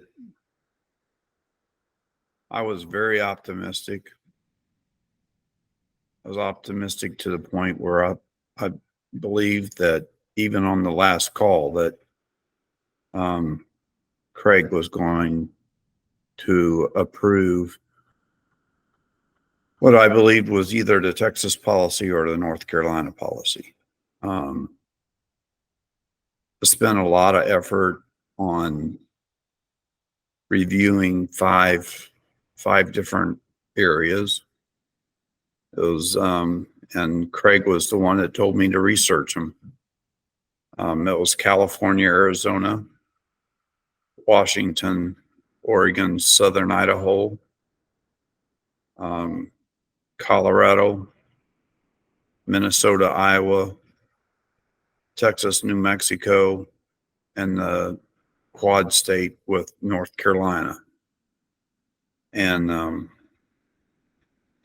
so I went through those, sort of boiled down what their differences, what the commonalities were. The biggest thing that we that I remember in early November is we had a meeting with North Carolina with Craig, and I believe Steve was on there, Daniel Ferris, Jennifer Horton, Diane Harper. They were all on that call. And North Carolina, namely Kurt Swinson, which is from Illinois, Chapel, and Arun, those three presented the North Carolina policy and went through the examples of why that policy was needed. And then they presented two cases of how that policy would have actually worked in two real cases that had existed. One of those was namely the Ira Hobbs case. I know that there's been many mentions of not doing the policy. Ira Hobbs, if we are to go by the current foundation letter that George Peterson put out, Ira Hobbs would still be a worker because he was not convicted and still is not convicted to this day. Hasn't been found guilty of anything. So the whole thing of the policy, doing the research on it, getting North Carolina engaged in it, having North Carolina do the presentation, and then the week before Thanksgiving, it might be even the week of Thanksgiving, I can't remember the exact date, they did their first training on rolling out the policy. And Craig Winquist was on that meeting also. Steve Marshall was on there. I believe Diane Harper was on there, and Jennifer Horton was on there. So they was even part of the initial training of how North Carolina was rolling out their policy. And at that time, there was still no reservations verbally mentioned from the training and their presentation of the policy. So the meeting that that happened in December, of where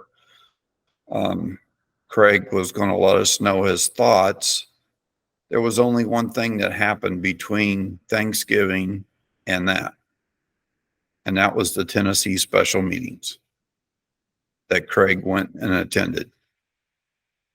And there were several overseers, from what I understand, at the Tennessee special meetings. One of them was Matt Jensen from Illinois. I don't know if anybody else was there. And whatever happened in Tennessee stopped the progress.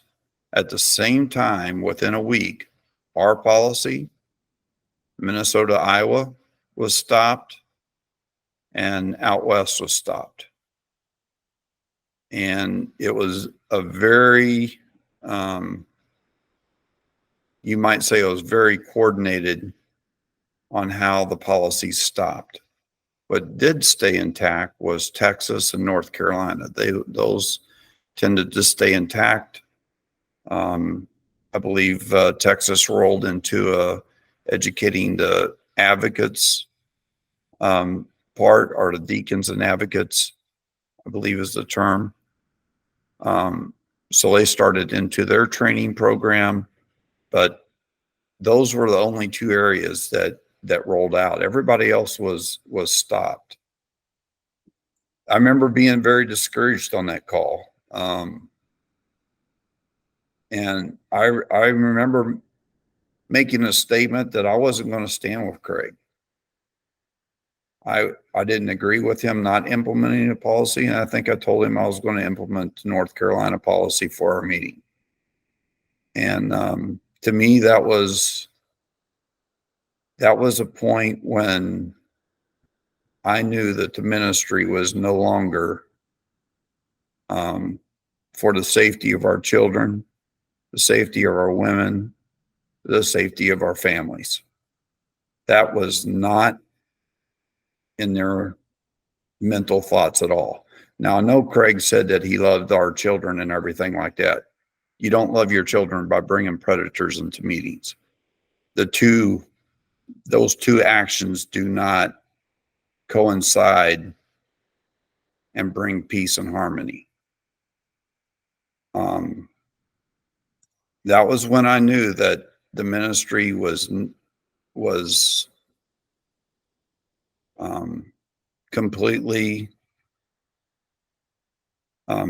well, the one thing that I hesitated to say, but I'll say it now because it's very clear it is. The parable of the shepherd and the sheep. The ministry has the mentality of a hireling. They are not there for the safety of the sheep, and they flee when the wolf appears. And the reason why I say they flee when the wolf appears, they do not remove the wolf. A shepherd will put themselves between the wolf and the sheep. They will not. They try to get the wolf back into the pasture as quickly as possible. And that is the mentality of a hireling. And that's when I realized the ministry is not shepherds. The other thing that I realized at that time is, and this is in James, and you know, when I was asked to do a reflection, I sort of went back and read the verse about looking in a looking glass, and it's the difference of when we look in the looking glass and observe if it makes us change what we're doing. And James refers to it as being a hearer and not a doer. And there was a lot of hearing going on. But when the December meeting happened, there was absolutely no doing. And the part about that verse, it says, you deceive yourselves. You don't deceive others. You deceive yourself. And that's when I realized that our ministry has been deceived. And even to this day, when we ask for a meeting with the workers, they always say, we're happy to listen. Not happy to do anything, we're happy to listen. And it's the whole part of looking in the looking glass, seeing what you see, or closing your eyes when you look in the looking glass, and then turning away and not doing anything. And that was the whole, you might say, discouraging part out of this. Until we had the last meeting with Craig, I was under the full optimistic belief that we was actually going to implement a policy and we was going to create a safe environment for meetings. And after that, I was like, we're not. We're going to try to do what we've done in the past and hope everybody forgets as quickly as possible. And, you know, sorry, the sheep are going to get slaughtered by the wolf, and we're just going to have to live with it. And that's where I've sort of stepped back and said, you know, I disagree and I can't live with that.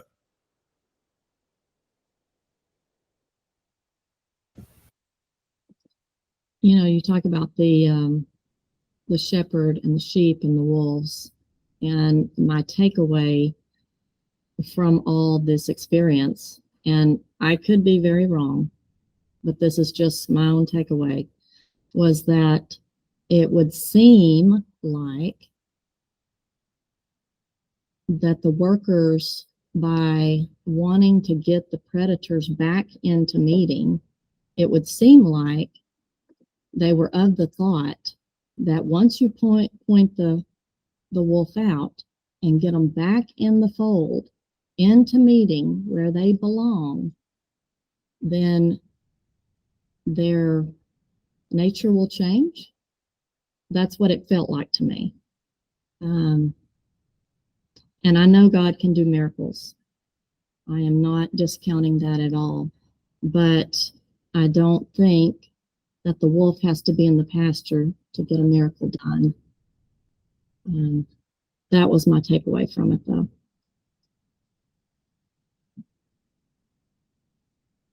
Yeah, one of the things, as you guys were talking, it reminded me of was with the North Carolina policy. They were always very, and even when we were on the task force together last summer, they were very careful to always say, this is not a spiritual issue, this is a public safety issue. And just reinforcing, like, it's not ours to place judgment on a soul. It doesn't matter. Like, we don't, that's God. We know that's God.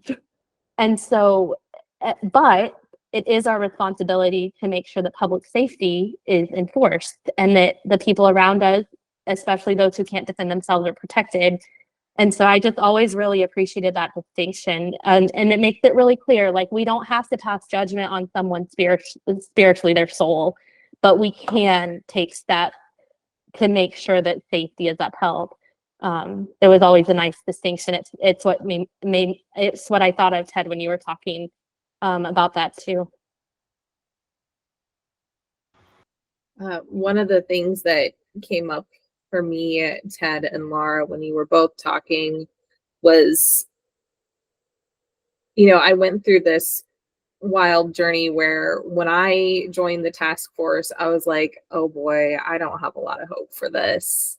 Like, we are going to do our absolute best, and we are going to, like, I'm going to make my, like, good effort, best faith effort to make this happen. And I don't, like, I'm not really feeling like this is going to happen. And then as we had conversations, I was like, oh, they get it. They get it.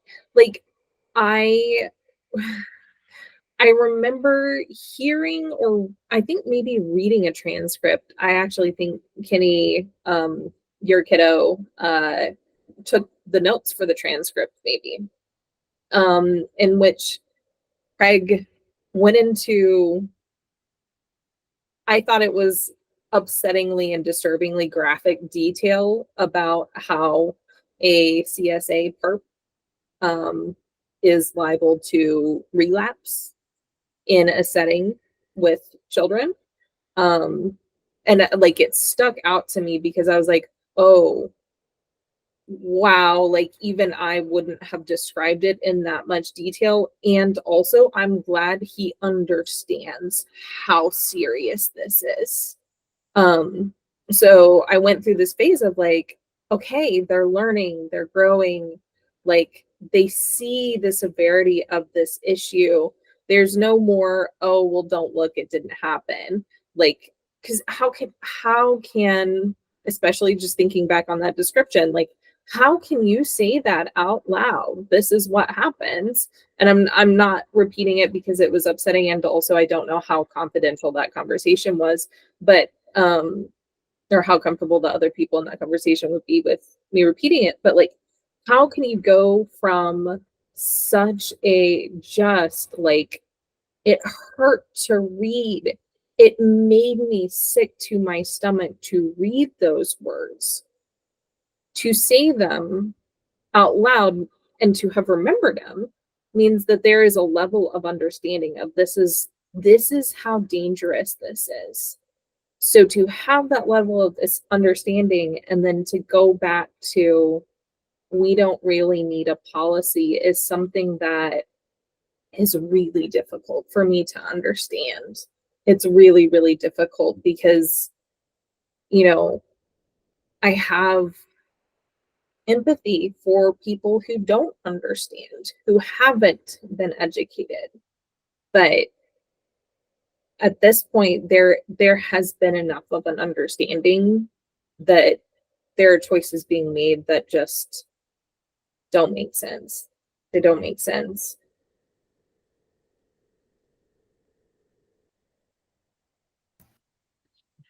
There was a message that I sent to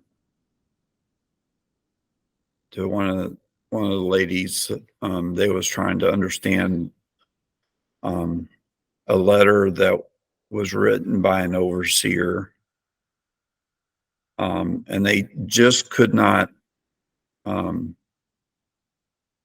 understand why people wasn't, I guess, grasping what they were saying. And I remember responding to them. They're trying to control the narrative of the conversation around CSA and SA without taking the responsibility or the ownership of fixing it. And if you don't take the ownership or responsibility for fixing it, your words cannot be taken seriously. You have no vested interest in it. And I remember that happened right shortly after Craig nixed the Missouri policy, and I saw that letter, and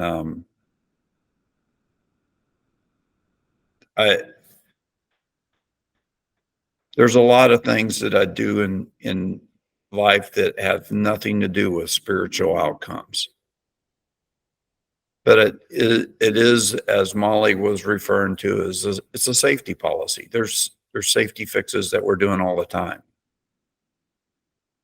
You can propose fixes for safety risk all day long, but if you have no ownership at all in the risk that's involved, it's hard for the solution that you propose to be accepted.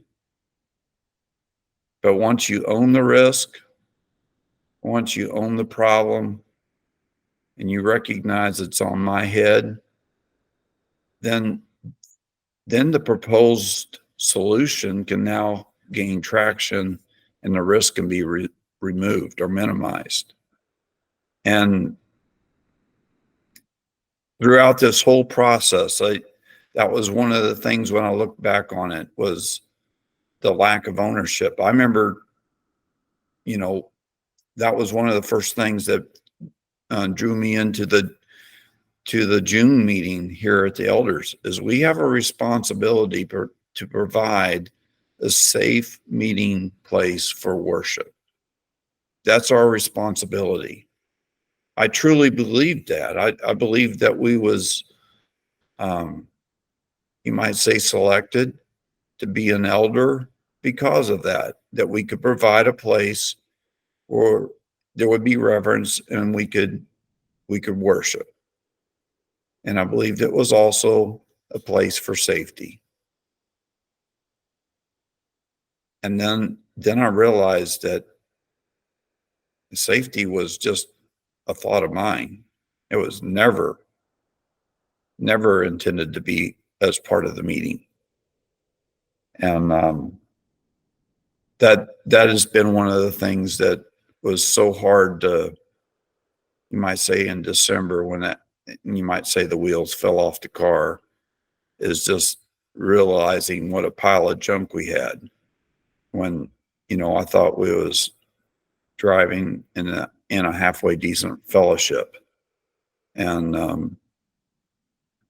the folks that claimed to be leaders, but was very quick in meetings to say that they weren't leaders, and talking out of both sides of their mouths. As you start reading in the New Testament, you just realize they're nothing but deceivers. They're nothing but hirelings. And they had no ownership. They weren't the shepherd. And it was very discouraging to sort of get to the point where you could just, in our case, we told the workers they're no longer welcome in our home. I had no interest in listening to any type of a message from them where it was just words to make me feel good for the moment, but had no roots in them at all. You're reminding me, Ted, as you were recounting that, if I remember correctly, and chime in if you guys remember it differently, I kind of think that was one of the reasons given, like the key reasons given of why no policy was moving forward, was the question around who would enforce it.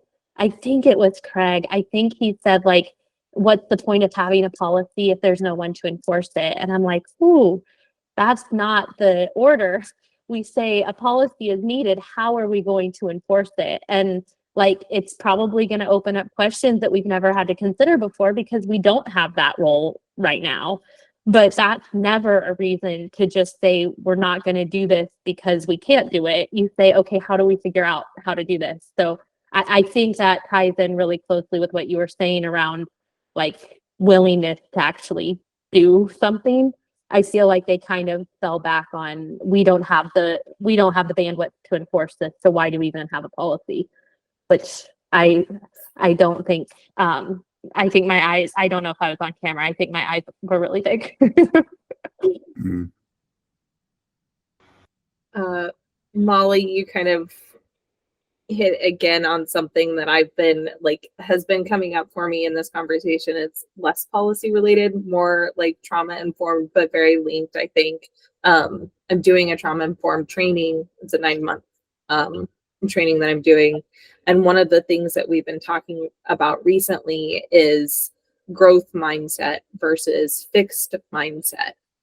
And Ted, when you were talking about being hearers versus doers, that's when it kind of started coming up for me in this conversation. And it feels like that fixed mindset of what we have is perfect and must always be perfect, and we can never admit that it's anything else. That is a fixed mindset. Because if we say there's a problem and we need to fix it, that it's like it condemns everything. It condemns every aspect of the system and their lives and how they think about themselves and how they think about each other, and becomes like so big and so disruptive that we can't look there. Whereas a fixed mindset says, oh boy, that wasn't good, and I would like to fix it. And I am so glad I get to grow and learn and figure out how to do it better. I don't know, that just kept coming up in this conversation about, you know, I feel like it's important to, for me anyway, even though it's like, ugh, I absolutely want them to be like, yes, policy right now, we're going to do everything right. And I feel like for me, it's important to at least have some curiosity and understanding of where the rejection is coming from. Not that I agree with it, not that I'm co-signing on it at all, because like we needed to have a policy. But at the same time, in terms of like, how do we move forward? What happens next? How do we help people who aren't recognizing the ways in which they are being failed? To me, it feels important to have some understanding of like how we got here and the types of mindsets and thinking that brought us to this place. When we're thinking about feelings and how all of this makes us feel, I've been kind of in a bunch of different pots. And I actually have had conversations with workers who have had deep dive trainings on having a growth mindset. And it is amazing the encouragement I received leaving that conversation with someone who comes into the conversation saying, you know, we don't know all the answers. We're learning these things. We're trying.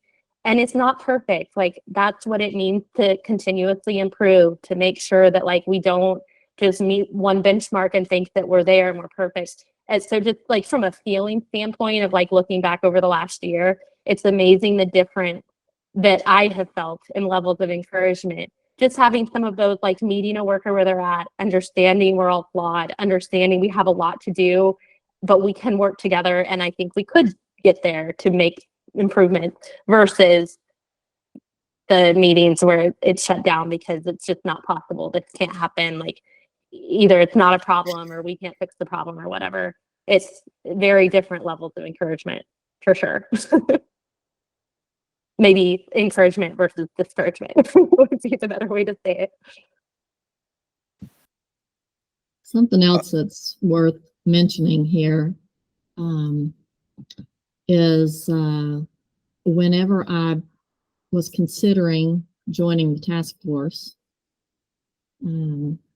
I asked Nadine, because I didn't want to do anything that was against the workers. So I asked Nadine, I said, you know, are the workers behind this? Because I'm not okay with joining something that's going to go against what they're trying to do. She sent me screenshots of text between her and Craig that indicated, yes, a task force was okay to do. So with that in mind, I went ahead and I said, okay, well, put me on the task force then. What can I do? After everything fell apart and I had sent a letter to the workers, I did get an email back from one of the workers, and he said, just so you know, Craig never wanted a task force. And so I was able to send him the screenshots with the conversation between Craig and Nadine saying, yes, actually he did want one. So I don't know what the other side of the conversation was, but they were thinking that the task force wasn't even something that was asked for. So Laura, you're bringing up one of the things, and you was on the communication team. I felt like, at least on the communications side, it was all indicating that we were in lockstep doing the policy. Communication team was put in place to sort of help Craig with communicating out predators, making sure everybody was aware in a proper manner, so he wasn't to be doing slander or defaming people. It was supposed to be in a responsible manner that followed the policy guidelines that we was trying to put together. So that was all being done. Then everything is nixed. And so now there's no longer what I would say concerned friends pushing the workers to notify friends of predators that are still in meetings. And there are. In the tri-state area, there continues to be predators in meetings. We've been assured that the workers are taking care of it. They are not. So what they did by basically squashing the task force, getting rid of the policy, stopping the communications, it allowed them to go back to the way it was before all of this came to the forefront with Dean Brower, where they could find a rug that was big enough, in Craig's own words, and start sweeping this under the rug again. Because the predators are back in the meetings. Some of them never went out. And that's, after we was disbanded, you might say, that's when you start to recognize we're not in the into it for the safety. We're into this in the workers' mindset. They're into it for integrating wolves of sheep. And I almost feel like it's to have blood sport. And it is completely unacceptable. This is not something that, we're talking about children being abused, women being abused. It is one of the most disgusting things you can think that you would ever want to support. And it is. It flat is. And it makes you sort of say, you know what? This is not where I want to be at. There's nothing that instructs me in the Bible that I even want to be remotely close to it. And but anyway, you brought up the whole communication thing. That was one of the things that us friends was trying to, you might say, encourage the workers. Get this communicated out, get the predator out of the meeting, get the meeting safe. Once it was squashed, it went back to the way it was before. And we saw that in the George Peterson email, or his foundation letter, is that we have a policy. We always had a policy. And then, as Kenny Lambeth pointed out so well, we never followed 1 Corinthians 5. So that chapter was tore out of the Bible. We can't even follow that simple, very simple chapter. So, again, it's all about having a safe place where we can worship, and it's being ignored, especially when there's a predator in the meeting.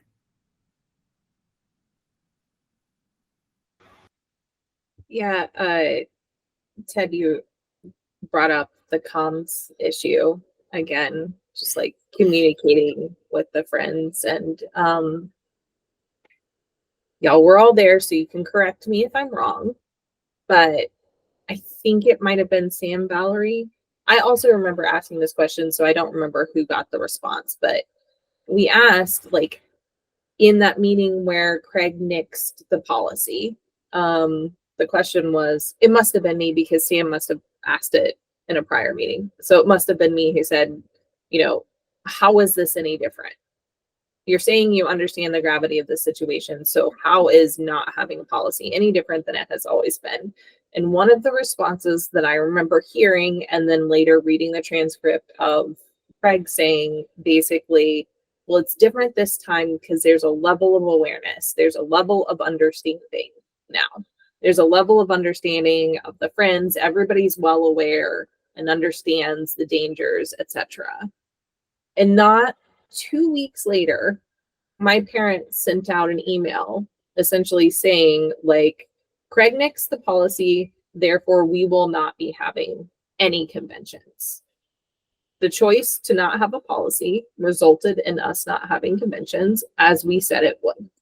And they heard back from someone who said, I heard some murmurings, but I had no idea. I had no idea. And this person was genuinely concerned. So almost a year later, with all of this understanding and awareness that we are supposed to believe people have, there are people who are genuinely concerned who, like, found out, like, only scratched the surface of how deep and dangerous and pervasive this issue is via my parents' email that they sent out.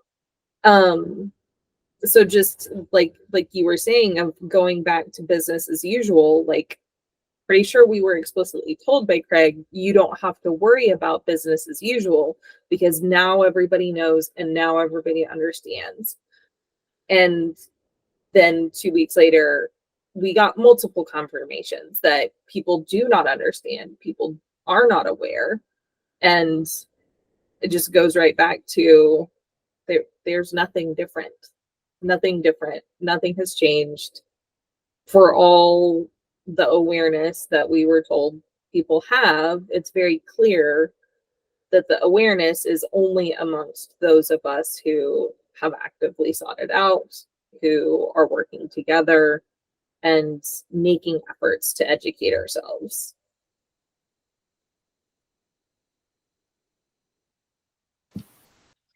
As it sits now, worker visits in our area here in Northwest Arkansas, we have a couple of sister workers. And if you bring up anything about CSA or SA, anything to do with that, their response is Craig is handling it. So we have had no education in our area except for one meeting that took place here at our house back in July. Otherwise, nothing has been done. And apparently, like I said, the sister workers are saying Craig is handling it. So if you have any questions, you can't ask the sister workers about it.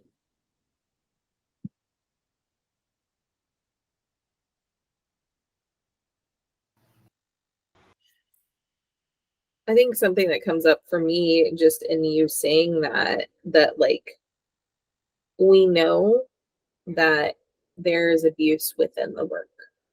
And to me, that makes it even more important that these policies and communications come from the top, because you don't know who you are putting in a really awful situation to have to talk about something that's really difficult. Who should, like, you should not have to go ad lib about what your CSA and SA policy is. Like, you should not have to do that. Nobody should have to do that, let alone people who are in a system where we know these vulnerabilities exist. And it's cruel. Honestly, it's cruel to the friends, it's cruel to the workers who are genuinely trying to do, like, I know that there are still workers who genuinely want what's best for their friends. And by not having policies, by not having clear communication from the top, you're putting those workers in such an awful position. And it really truly is. It's negligence of duty to your worker staff and to the people that you serve. It hurts. And it's exhausting for them to have those same meetings over and over and over in every home they go to.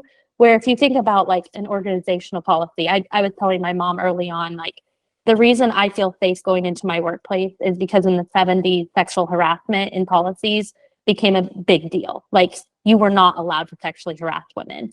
And now when I go into my job, I don't feel even a remote risk of being sexually harassed for the most part. And if I am, I know where to go to and what to do. We don't have to talk about it every day. I feel safe because I know there's a net that will protect me if I need to take something. Not always. We know that also has its issues, but for the most part, it's there. And so even thinking about this, like, it should be such a pervasive part of us as a group to protect and to keep safe and to make sure we're listening and we're comforting and having compassion. Like, that should be so innate in what we do and how we react that we shouldn't, like, that should become a policy. Have it be a policy. And then it's so pervasive through what we do that we're not having to have all these one-off conversations with, oh, do you understand? Do you understand? Because you put in the work up front, you get it set up, you have the hard conversations together, supporting each other, and then it becomes part of who you are as a group. But yeah, sorry, Kenny, you put up your hand and then I got on a soapbox. Yeah, that's okay. Some of what, when Laura and Selkie were talking, it kind of brought up a subject in my mind, not necessarily related to this anniversary topic, but it's something that bothers me. Selkie put out a list several months ago. I think she had gotten it from Abby Persack, of the perpetrators that had allegations against them in this region. And I could recall a few of the names, but there were maybe 10, maybe 12 people on that list. There were several anyway. Hopefully some of the rest of you remember seeing that list also. Then not too long ago, Jennifer was answering some questions about things not being handled. And she said there's 2 cases we know about in our region, and they've both been handled very well. One of them has been found to be unfounded. It was not true. And the other one is under jurisdiction in another state, so they're taking care of it. Well, if Selkie can know about 10 or 12 people with allegations of them in our region, am I out of line to think that the workers probably know about those same 10 or 12 people, and maybe even more, that they're withholding information from us when they tell us there's only 2 that they know about, and they're both a non-issue now? I just feel like there's a lot of information that we need to know that's being held from us, and it's not being dealt with.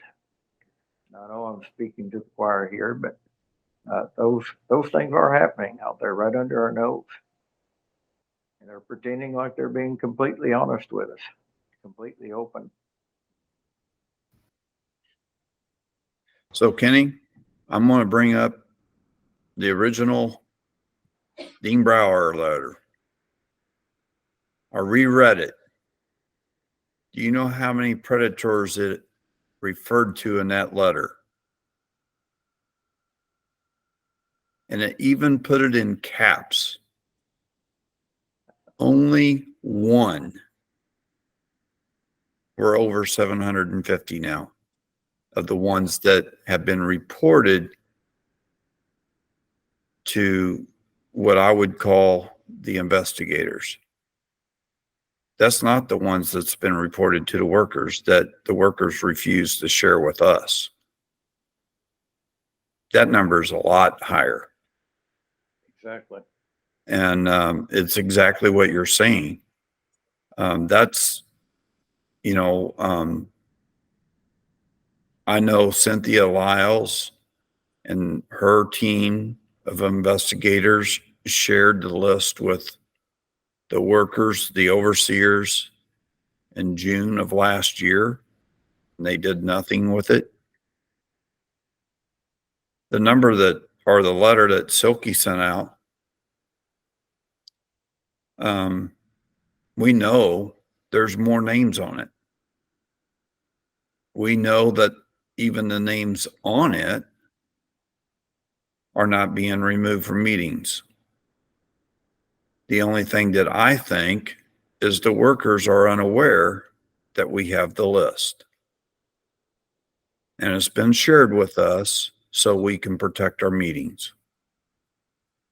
If the workers were interested in protecting our meetings, they would have sent us the list. And even our sister workers, my wife reminded me, our sister workers don't even have the list. So you can say it is at the top. It is directly at Craig Winquist's fingertips, whether or not he wants to share with us on removing those people from the meeting. And he has chosen not to.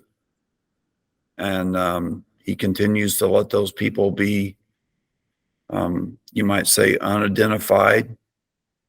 And it's discouraging that it brings to mind the scripture about the watchman in the tower.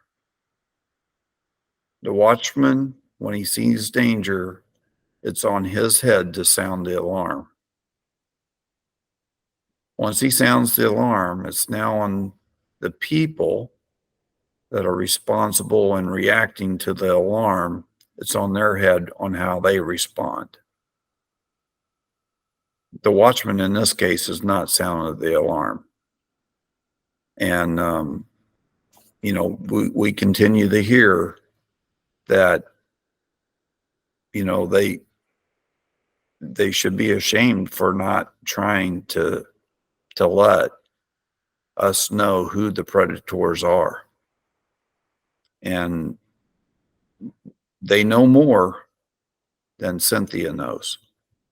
And they're still not sharing it with us. And we're 1 year out. They've killed the policy on how we are to deal with them. They killed the communication. They're the watchman that is ignoring the danger. And it's very discouraging.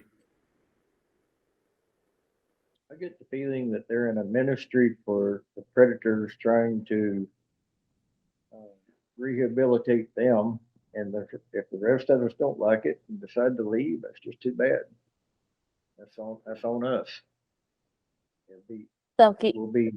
We'll be in a situation of having to reap the punishment of our choices. But from everything that we've been able to know now that we didn't know a year ago, that has come into helping our spiritual life be ever stronger than ever, I think we're responsible for our own actions to act upon our thoughts, put them into action, and partake of that new spiritual life that we have gained during this year.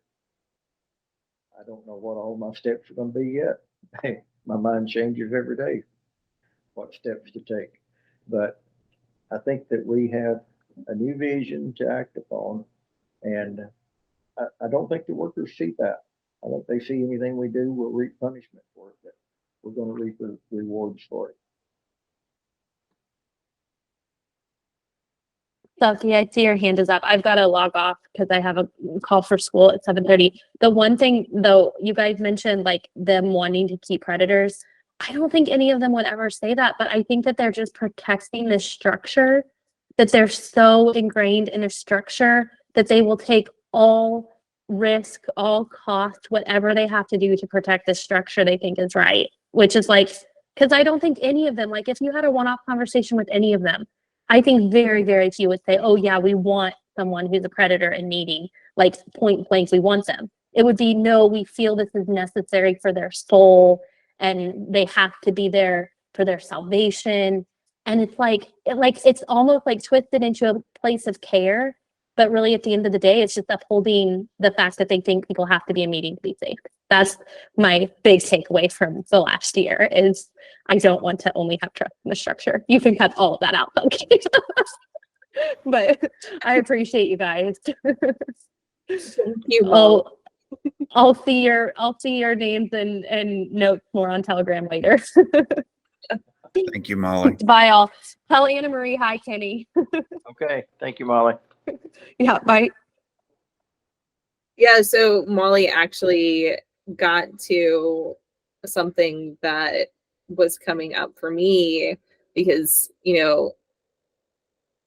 we're talking about, we see the wolves in with the sheep, and it's the person in the watchtower's responsibility to let people know.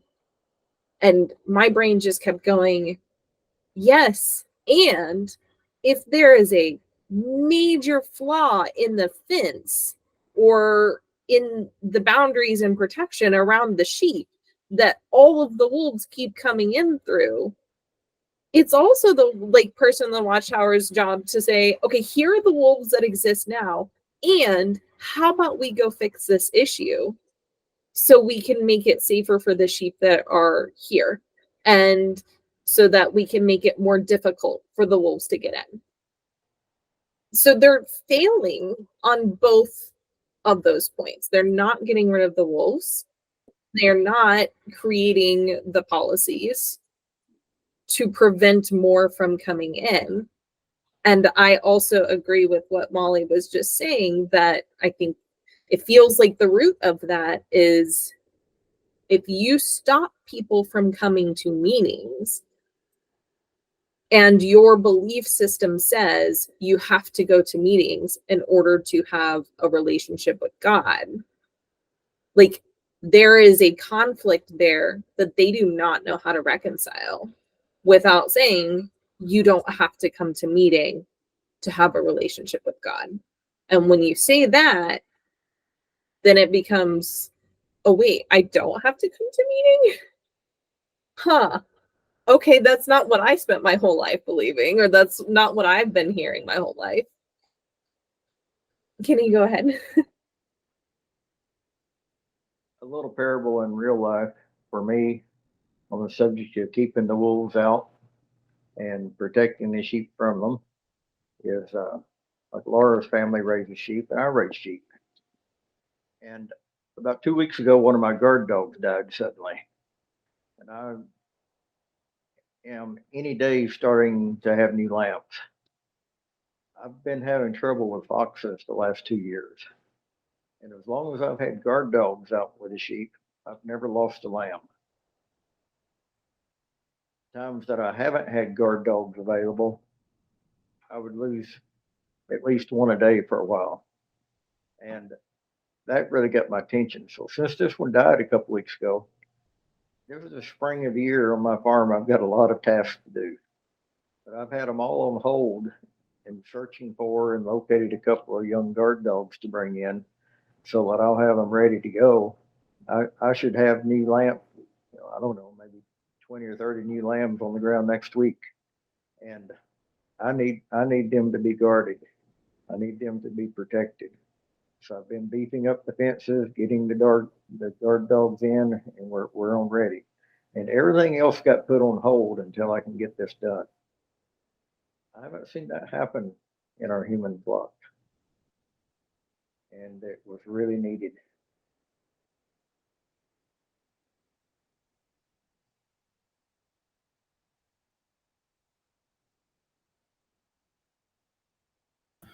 you heard about Laura talking about the urgency of the communications getting delayed and delayed and delayed. And I was sort of noticing that too, even though I wasn't on the communication team. I was like, Molly mentioned that North Carolina did a very good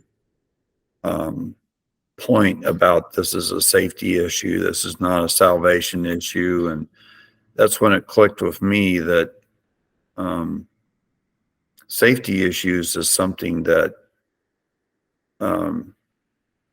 when it happens in real life, you don't delay. The chances of it reoccurring go up if you delay. And if you're in a factory, you can't afford to keep it shut down very long. You got to resolve the issue, remove the risk or the unsafe area. You need to get it cordoned off and then proceed with minimal risk. It's the same thing that you're mentioning about the guard dog. When it dies, you can't afford to go back to the mentality of, well, I can lose a sheep a day. That's not something that's acceptable. Maybe the whole concept or the whole mindset, maybe, I see it one way of them being willing to accept the risk of the predator being in the meeting and just basically to keep the status quo. Maybe that's their mindset. I don't have that mindset. When it's a safety issue, we need to remove the predator or we need to remove the risk. We need to mend the fence. As you was talking about mending fence and stuff, I was like, well, maybe we just have a bunch of workers that are artists and they like to paint pictures of holes in fences. And, it's not something that's beneficial. A sheep likes a well-fortified fence. It likes a peaceful pasture. It likes a calm stream to water from. It likes green grass. It likes a true shepherd. And it seems like we've lost the vision of what you might say a true calm and peaceful pasture looks like. And we've lost that view.